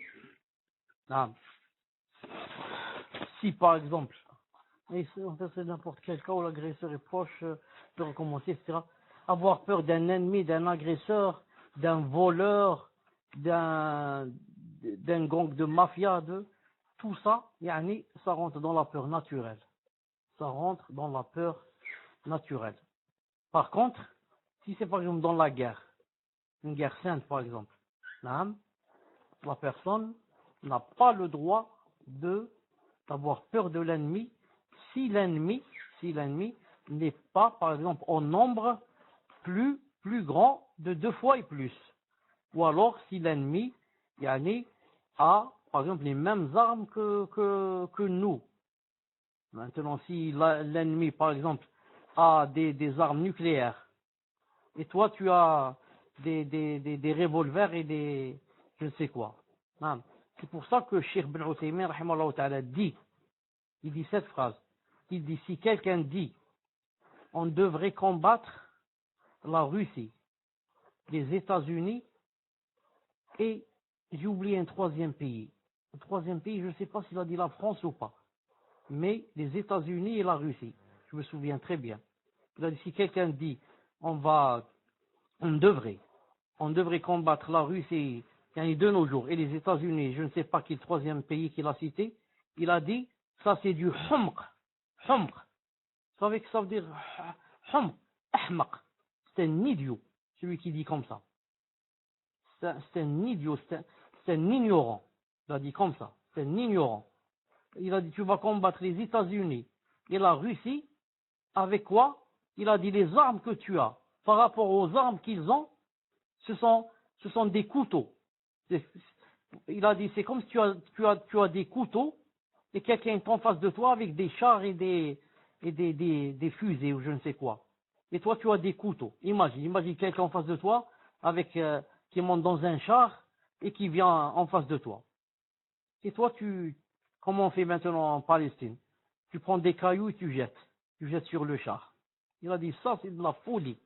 Mais, dit Cheikh Ben Uthaymin, rahimahullah ta'ala, mais notre vrai devoir, il a dit, c'est pas de combattre les États-Unis et la Russie maintenant, mais c'est de se préparer. Il a cité le verset, وَأَعِدُّ لَهُمْ مَا اسْتَطَعْتُم مِّن قُوَّةٍ وَمِنْ رِبَاطِ الْخَيْلِ تُرْهِبُونَ بِهِ عَدُوَّ اللَّهِ وَعَدُوَّكُمْ. Comme ça il a dit, voilà la vraie réponse, bi'idhnillah subhanahu wa ta'ala. Donc je dis, à part cela, avoir peur d'un voleur ou d'un ennemi ou d'une mafia ou d'un quelqu'un qui agresse dans la rue ou là, tout cela, ça rentre dans la peur naturelle. Et il faut quoi? Il faut prendre garde au maximum bi'idhnillahi ta'ala. Tfaddal. Question suivante, question d'une sœur qui dit, cher, je vous avais expliqué ma situation concernant ma santé et elle s'aggrave, alhamdulillah ala kulli hal. Vous allez me reconnaître, Inch'Allah. Je vous avais demandé, concernant le testament, si une femme pouvait en faire un. Étant donné que je dois le faire, Inch'Allah, et ceci assez rapidement, je voulais savoir s'il doit y avoir des témoins qui le signent, et aussi est-ce que les témoins peuvent être des femmes. Aussi, pouvez-vous me conseiller sur la manière de le faire? Aussi, cher, est-ce que le fait de dire à une personne proche qui nous a fait beaucoup de mal, je ne veux pas que tu sois présente si je venais à décéder, est mal? Hafizakumullah, qu'Allah nous accorde à tous al-Firdaus al-A'la. Fadal cher. Il n'y a rien dans la sunna qui dise que si quelqu'un doit écrire un testament, il doit faire témoigner des témoins. Non. Il n'y a pas cela dans la sunna. Quelqu'un écrit le testament et il le laisse chez quelqu'un ou le laisse dans un endroit ou le donne à quelqu'un de confiance. Il le dit quand je décède, lisez-le et appliquez ce que vous pouvez, bi'idhnillahi ta'ala, c'est tout. Mais il n'y a pas, on doit faire, comment on dit ici, les témoins qui le signent. Non, il n'y a pas de témoin qui le signe, bi'idhnillah subhanahu wa ta'ala. Non. Ensuite, est-ce que le fait de dire à une personne proche qui nous a fait beaucoup de mal, je ne veux pas que tu sois présente si je venais à décéder, est mal? Si la personne veut le dire, qu'elle le dise. En fait, ce n'est pas bien de le dire, mais il n'y a rien, c'est pas un péché. C'est pas un péché de dire à quelqu'un, une phrase pareille, tellement cette personne nous a fait du mal. Non. Mais, après avoir décédé, on ne peut commander, bien sûr, personne. On ne peut commander personne pour que la personne assiste ou bien, s'absente. Et qu'Allah subhanahu wa ta'ala rallonge dans ta vie dans l'obéissance d'Allah subhanahu wa ta'ala et te donne une solution imminente et te donne la guérison d'où tu ne t'attends pas, toi et tous ceux qui sont présents avec nous, ils sont malades, nos frères, nos sœurs, nos fils, nos filles, nos pères, nos mères, nos sœurs, nos frères. تفضل إن شاء الله تعالى pour une autre question. Amin barakallahu fikum cher. Question suivante. Question d'une sœur. Hafizakumullah, en ce qui concerne l'espérance. Al-Ajal, l'espérance. Il nous arrive d'espérer en une créature. Quelle est la limite de cette espérance pour ne pas tomber dans le shirk? Quelle est la spécificité de cette espérance concernant Allah? Wa jazakumullahu khayran. Tfadal Cheikh. Quand on espère un bien d'une personne,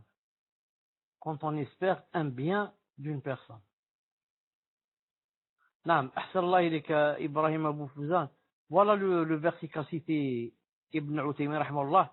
Il a dit en fait, le devoir de nos jours, ce n'est pas d'attaquer la Russie et les États-Unis, mais plutôt d'appliquer ce verset et préparer pour lutter contre eux tout ce que vous pouvez comme force et comme cavalerie équipée, afin d'effrayer l'ennemi d'Allah et le vôtre. Remarquez avec moi, Allah subhanahu wa ta'ala, qu'est-ce qu'il a dit? Il faut préparer ce qu'on peut comme force. Autrefois, il y avait la cavalerie équipée. Donc, c'est pas seulement cavalerie, hein, mais équipée. Et tout cela, pourquoi? Afin d'effrayer l'ennemi d'Allah Ta'ala. L'ennemi d'Allah Ta'ala de nos jours. Est-ce que tu l'effraies? Est-ce que nous, les musulmans, on l'effraie avec ce qu'on a? On ne l'effraie pas. Quelqu'un, il y a peut-être 20 ou 25 jours, un jeune miskin comme ça qui suit les takfiri, qui n'a rien encore compris, un jeune de 20 ans. D'ailleurs, hier j'étais avec lui, hier le matin, j'étais avec lui, il m'a dit, je suis malade, je lui ai dit, quelle maladie? Il m'a dit, je lui dis toujours que Bouteflika est kafir et que les présidents arabes sont des kuffars. Je lui dis, je peux pas, j'ai pas pu enlever ça. Je lui dis, Wallah al-Azim, tu n'enlèveras jamais ça de ton cœur, jusqu'à ce que tu t'éloignes de tous tes amis qui ont les mêmes idées et que tu demandes la science et que tu commences à aller à droite, à gauche, demander la science et apprendre le hadith, la science du hadith, la aqidah, le fiqh et comme ça. Il m'a dit, c'est vrai, moi je fais pas ça. Il m'a dit, moi déjà, je ne priais même pas. Direct, j'ai ouvert les yeux, je me suis trouvé avec les takfiris et je commençais à vouloir faire la guerre sainte et comme ça. Al-Muhim. Donc cette personne, ce jeune de 20 ans, 22 ans, il y a quelques jours, il y a un mois où là on parlait, je lui ai dit, parce qu'on est en train de parler du verset, afin d'effrayer l'ennemi d'Allah subhanahu wa ta'ala et le vôtre. Je lui ai dit, l'ennemi d'Allah subhanahu wa ta'ala, il faut se préparer contre lui. Il a vite répondu. Il m'a dit, on a l'iman, ça suffit. La foi, ça suffit. Je lui ai dit, tu te trompes beaucoup. Je lui ai dit, Allah Ta'ala, regarde ce qu'il a dit dans le verset. Je lui ai cité ce verset. Allah Ta'ala a dit, afin d'effrayer l'ennemi d'Allah. Les Américains et les Russes savent qu'on a de la foi. On est plus d'1 milliard de musulmans, ça veut dire 1 milliard de foi. Et ils n'ont pas peur de nous. Et le verset a dit, afin d'effrayer l'ennemi d'Allah. Je lui ai dit, tu sais pourquoi ils n'ont pas peur de nous? Parce que ils ont les armes qu'on n'a pas. Pourquoi maintenant ils font tout leur possible pour que aucun pays musulman ne puisse avoir, par exemple, la bombe atomique? Parce que si tu as la bombe atomique, c'est grave pour eux. Ça veut dire que tu es à pied égal avec eux. Et tu peux les attaquer, tu peux les anéantir. Donc ils voudraient que tu restes toujours, par exemple, avec le revolver. Le revolver et les grenades, et les fusils de chasse, et beaucoup de couteaux, des couteaux. Et eux, avec le laser et je ne sais quoi, et électronique, et de là-bas des États-Unis, ils t'envoient une fusée, et toi tu es en France, elle tombe directement dans ta maison. Elle laisse tous les appartements, elle vient spécialement dans ton appartement, spécialement dans ta chambre, là où tu dors. et lui il te l'envoie des États-Unis. Il est programmé, je ne sais comment. Et toi, va aiguiser un couteau. Va aiguiser un couteau, il sort dans la rue. Où sont les Américains? Je vais les tuer. Allahu Akbar, Allahu Akbar, Allah. Et comme ça, il crie tout seul dans la rue. Il reste à crier dans la rue. Al-Muhim. Taïb, qu'est-ce qu'on disait? Est-ce que quelqu'un peut me rappeler la question? C'était quoi la question? Ah, cher, vous aviez terminé de répondre à la question. Et avant de passer à la question suivante, comme le frère Ibrahima avait mis le verset, il était revenu sur la question précédente. Donc je vous lis la question suivante, Inch'Allah. Là, barakallahu fik, Ibrahima. Question d'une sœur qui dit Ahsanallah ilaykum ya Cheikh. qu'Allah vous récompense ainsi que les admins. Je n'ai pas compris lorsqu'on a parlé de l'invocation de demande. Pourriez-vous la réexpliquer brièvement? Jazakumullah khayran. Tfadal Cheikh. Je ne sais pas pourquoi. Je ne sais pas pourquoi, mais quelque chose me dit que c'est pas la question que tu as posée. C'était une autre. Naam. Ensuite, Ibrahim Abou Fawzan a cité le verset de... C'est ça là. Ça y est, donc c'est moi qui me suis trompé. C'est moi qui me suis trompé. Pouvez-vous... Je n'ai pas compris l'invocation... Tfadal. Non, afwan cher. En fait, c'était juste pour dire que vous aviez terminé en fait la question précédente. Et la question se terminait par aussi cher, est-ce que le fait de dire à une personne proche qui nous a fait beaucoup de mal, je ne veux pas que tu sois présent si je venais à décéder, est mal. Vous aviez terminé de répondre à cette question et le frère Ibrahim avait mis le verset et vous étiez revenu donc sur la question précédente avant même que je voulais la question suivante. Et je ne vous avais pas encore lu la question. Tfadal Cheikh. Les savants disent, naam, le dua se divise en deux. Dua mas'ala et dua ibada. La dua se divise en deux. Dua mas'ala de demande et dua de ibada, d'adoration. La dua de demande, c'est lorsqu'on demande à Allah Ta'ala des choses. Donnez-moi ceci, donnez-moi une maison, donnez-moi une épouse, donnez-moi la guérison. Et la demande, comme elle peut être adressée à Allah Subhanahu wa Ta'ala, elle peut être adressée aussi à une personne si cette personne peut donner bi'idhnillah Subhanahu wa Ta'ala. Donc, c'est dua de quoi? De demande, en demande. Et il y a la dua de ibada. Dua ibada. Les savants dans l'exemple de la prière. La prière, naam, voilà, dua ibada. C'est une invocation d'adoration, car la prière c'est une adoration elle-même, ça. Et en même temps c'est une invocation. Tu as prié, pourquoi tu pries? C'est pour que Allah subhanahu wa ta'ala soit ravi de toi.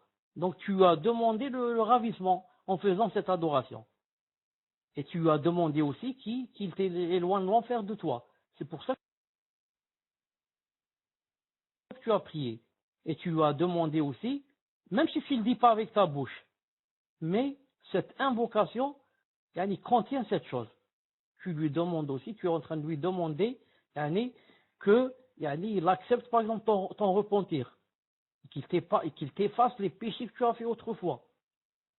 Cette invocation, la deuxième, qui est celle de l'adoration, comme la prière, ne peut se faire qu'Allah subhanahu wa ta'ala.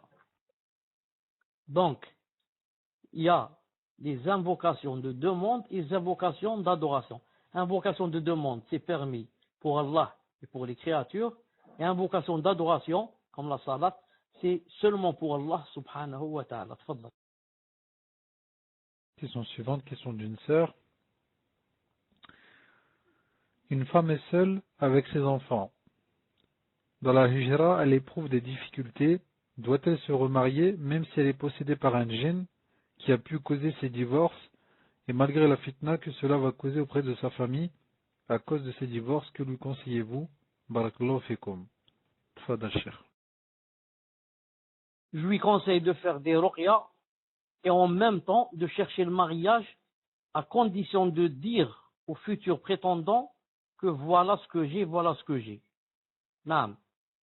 Si elle est plaisante et qu'elle plaît à son mari, il accepte. Il dit, ma'alish, même si elle est mariée, afouine.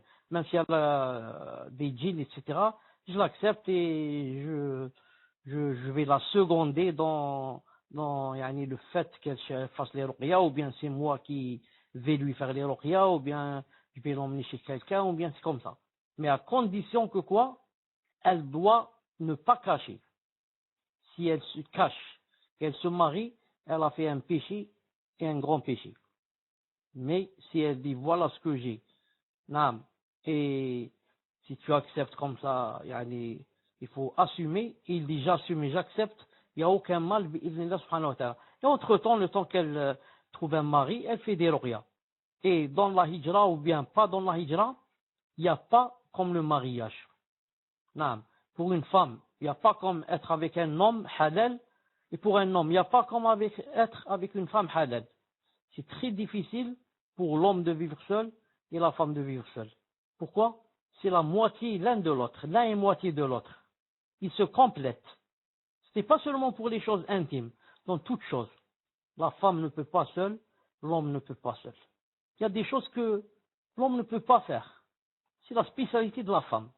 Comment préparer le manger, comment laver, comment ceci. Non, même si lui, il va essayer de balayer la maison, il ne peut pas le faire comme une femme. Et le contraire. Il y a des choses que seul un homme peut faire, pas une femme. Il va courir à droite toute la journée pour ramener des choses et pour ceci, pour cela. Allah Ta'ala lui a pas dit tout cela. Il lui a dit reste dans la maison, c'est ton mari qui court dehors. Non, c'est lui qui court dehors.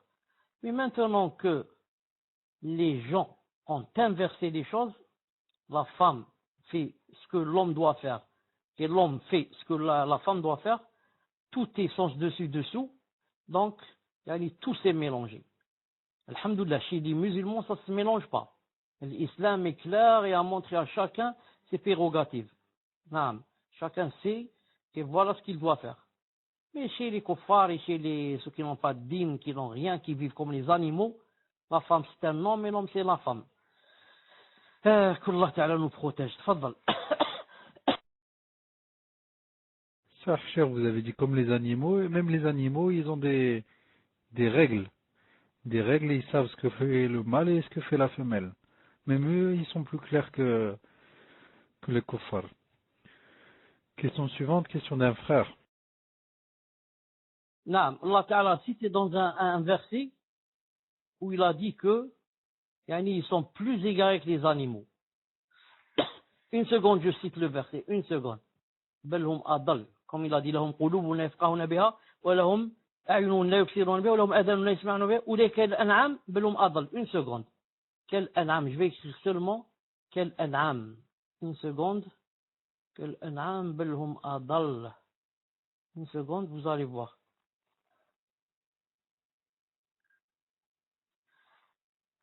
J'ai oublié de répondre à une question sur l'espoir. Wallahu alam.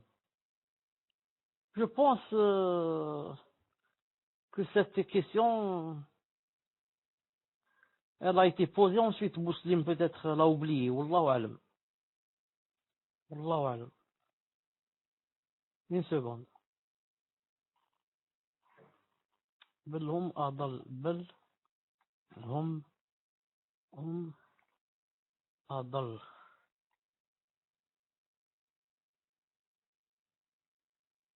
هم أضل.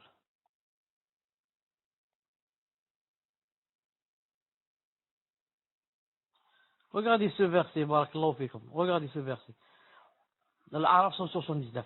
وَلَقَدْ ذَرَأْنَا لِجَهَنَّمَ كَثِيرًا مِنَ الْجِنِّ وَالْإِنسِ لَهُمْ قُلُوبٌ لَا يَفْقَهُونَ بِهَا وَلَهُمْ أَعْيُنٌ لَا يُبْصِرُونَ بِهَا وَلَهُمْ آذَانٌ لا يسمعون بها أولئك كالأنعام بل هم أضل أولئك هم الغافلون. Nous avons destiné beaucoup de djinns et d'hommes pour l'enfer. Pourquoi? Ils ont des cœurs mais ne comprennent pas. Ils ont des yeux mais ne voient pas. Ils ont des oreilles mais n'entendent pas. Ceux-là sont comme les bestiaux, même plus égarés. Qui? Il parle de qui? Tels sont les insouciants. Les insouciants qui n'ont aucune relation avec le din. Ni prière, ni zakat, ni siyam, ni croix, rien, les insouciants.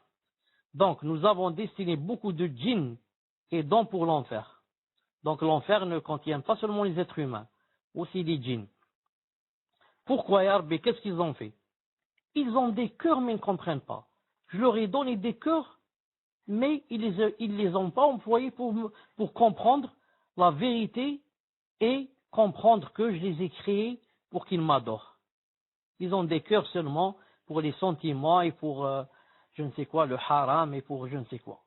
Voilà en quoi ils emploient leur cœur. Ils ont des yeux, mais ils ne voient pas. Subhanallah al-Azim. Il y a des aveugles qui voient avec leur cœur, qui savent que Allah Ta'ala existe, qu'on doit l'adorer. Ils seront au paradis parmi les premiers.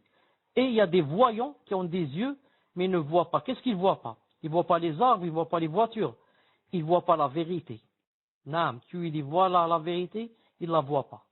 Subhanallah al-Azim. Ils ont des oreilles, mais ils n'entendent pas. Ils n'entendent pas le haqq. Ils n'ont jamais entendu quelqu'un lire le Coran. Ils n'ont jamais dit à quelqu'un, lis-moi le Coran, j'entends. Ils n'entendent pas la vérité, ils n'entendent pas ce que Allah Ta'ala fait descendre. Donc, ce sont des oreilles qui n'ont servi à rien. Donc, ceux-là sont comme les bestiaux. Ensuite, Allah Ta'ala dit, même ils sont plus égarés encore. Plus égarés. Pourquoi? Car les bestiaux sont excusés. S'ils n'adoraient pas Allah Ta'ala, alors qu'en est-il qu'ils l'adorent? Et ils disent, subhanallah, ils ont leur salat et beaucoup de choses que nous on ne connaît pas. Donc on est plus égarés. Tels sont les insouciants. Naam. Fadlal.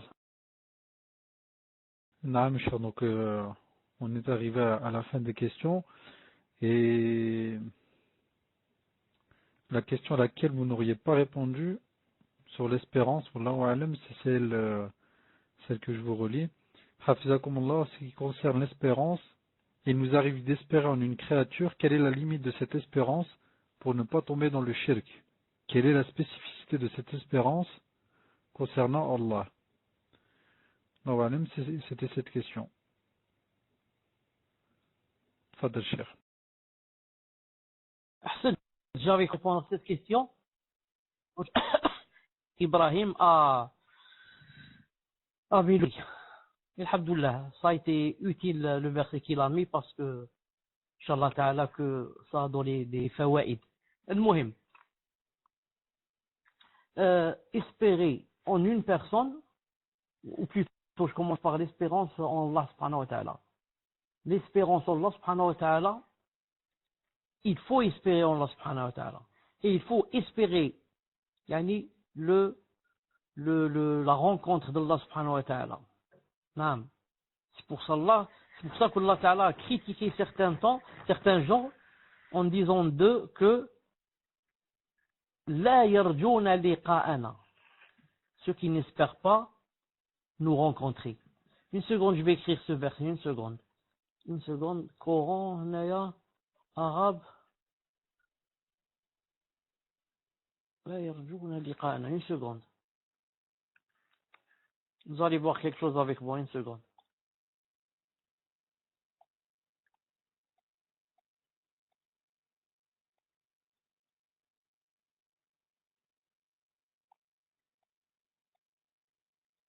Oui, de tout.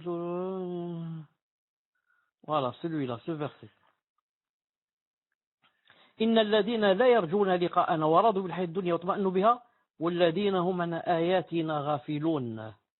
نعم, regardez ce qu'il a dit ici. Et ceux qui n'espèrent pas notre rencontre, qui sont satisfaits de la vie présente et s'y sentent en sécurité, et ceux qui sont inattentifs à nos signes ou versets, ceux-là bien sûr, il a dit deux. Bon, ça c'est Yunus numéro 7. On va voir ici Yunus numéro 8. Ce qu'il a dit d'eux, c'est quoi? Qu'est-ce qui va leur arriver? Le refuge sera le feu pour ce qu'ils acquéraient. Donc, c'est qui? Ceux qui n'espèrent pas notre rencontre. En même temps, il est satisfait de la vie présente. Il te dit, moi, cette vie me suffit, alhamdoulilah. Je suis, masha'Allah, taïb. Autre chose, il s'y sent en sécurité. Normalement, dans cette vie, tu ne dois pas te sentir en sécurité. Tu as toujours peur qu'Allah subhanahu wa ta'ala te prenne comme ça, à l'improviste, tu n'es pas préparé et tu es plein de péchés. Eux, non. Ils disent, qu'est-ce que j'ai fait? Je n'ai brûlé ni des mosquées, ni j'ai tué des gens, ni j'ai volé, ni rien. Je suis en sécurité, alhamdoulilah. Même Allah est ravi de moi. Et ceux qui sont inattentifs à nos signes, ça n'intéresse pas le din, ni Coran, ni Sunna, ni rien, ni Siyam, ni rien. Celui-là, le refuge sera le feu.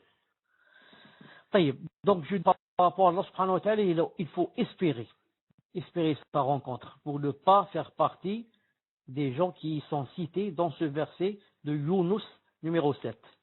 Nous, on doit être du genre qui espère la rencontre d'Allah subhanahu wa ta'ala, qui ne sont pas satisfaits de la vie présente, mais satisfaits de l'au-delà, et qui ne se sentent pas ici en sécurité. Et qui sont attentifs à ces signes, Inch'Allah ta'ala. Quant à l'espérance par rapport aux êtres humains, ce qu'il faut savoir, c'est que quand tu espères une chose de quelqu'un, même si elle est minime, ou alors elle est vraiment grande, il faut toujours mettre dans la tête que cette personne ne peut rien te donner si ce n'est avec la permission d'Allah subhanahu wa ta'ala. Il faut d'abord que Allah ta'ala donne et te l'octroie pour que une personne puisse te donner cette chose. C'est toujours comme ça. Si maintenant tu espères seulement en la personne et tu oublies Allah subhanahu wa ta'ala, la personne peut faire du polythéisme, ou bien mineur ou bien majeur. Pourquoi? Elle a lié son cœur seulement avec la personne. C'est cette personne qui va me donner cette chose. Ça c'est grave et ça peut faire sortir de l'islam. Mais si j'espère qu'une personne va me ramener une chose ou me donner une chose, entre parenthèses, avec la permission d'Allah, et si Allah le veut. Car si Allah ne le veut pas, cette personne fera des pieds et des mains, ne pourra jamais me donner ce que je veux, ou me ramener ce que je lui ai demandé. Jamais, jamais, jamais de la vie. Donc, puisque maintenant, Fawzi est rentré avec nous, donc la mère de Fawzi est là, donc on arrête, Inch'Allah, la fin, Inch'Allah ta'ala. Donc, si on réponse, voilà, on va se rencontrer, Inch'Allah ta'ala. On va se rencontrer, Inch'Allah ta'ala, lundi, bi'idhnillahi ta'ala, pour terminer le cours sur les personnes qui seront, que Allah ta'ala nous préserve, qui seront maudites et qui sont maudits dans ce monde. Naam. Subhanakallah wa bihamdik, ashhadu an la ilaha. Subhanallah, sa mère, peut-être que mon fils est resté comme ça toute la nuit, n'est pas rentré, donc on quitte, c'est mieux. Subhanakallah wa bihamdik, ashhadu an la ilaha illa ant, astaghfiruka wa atubu. Assalamu alaikum wa rahmatullahi wa barakatuh.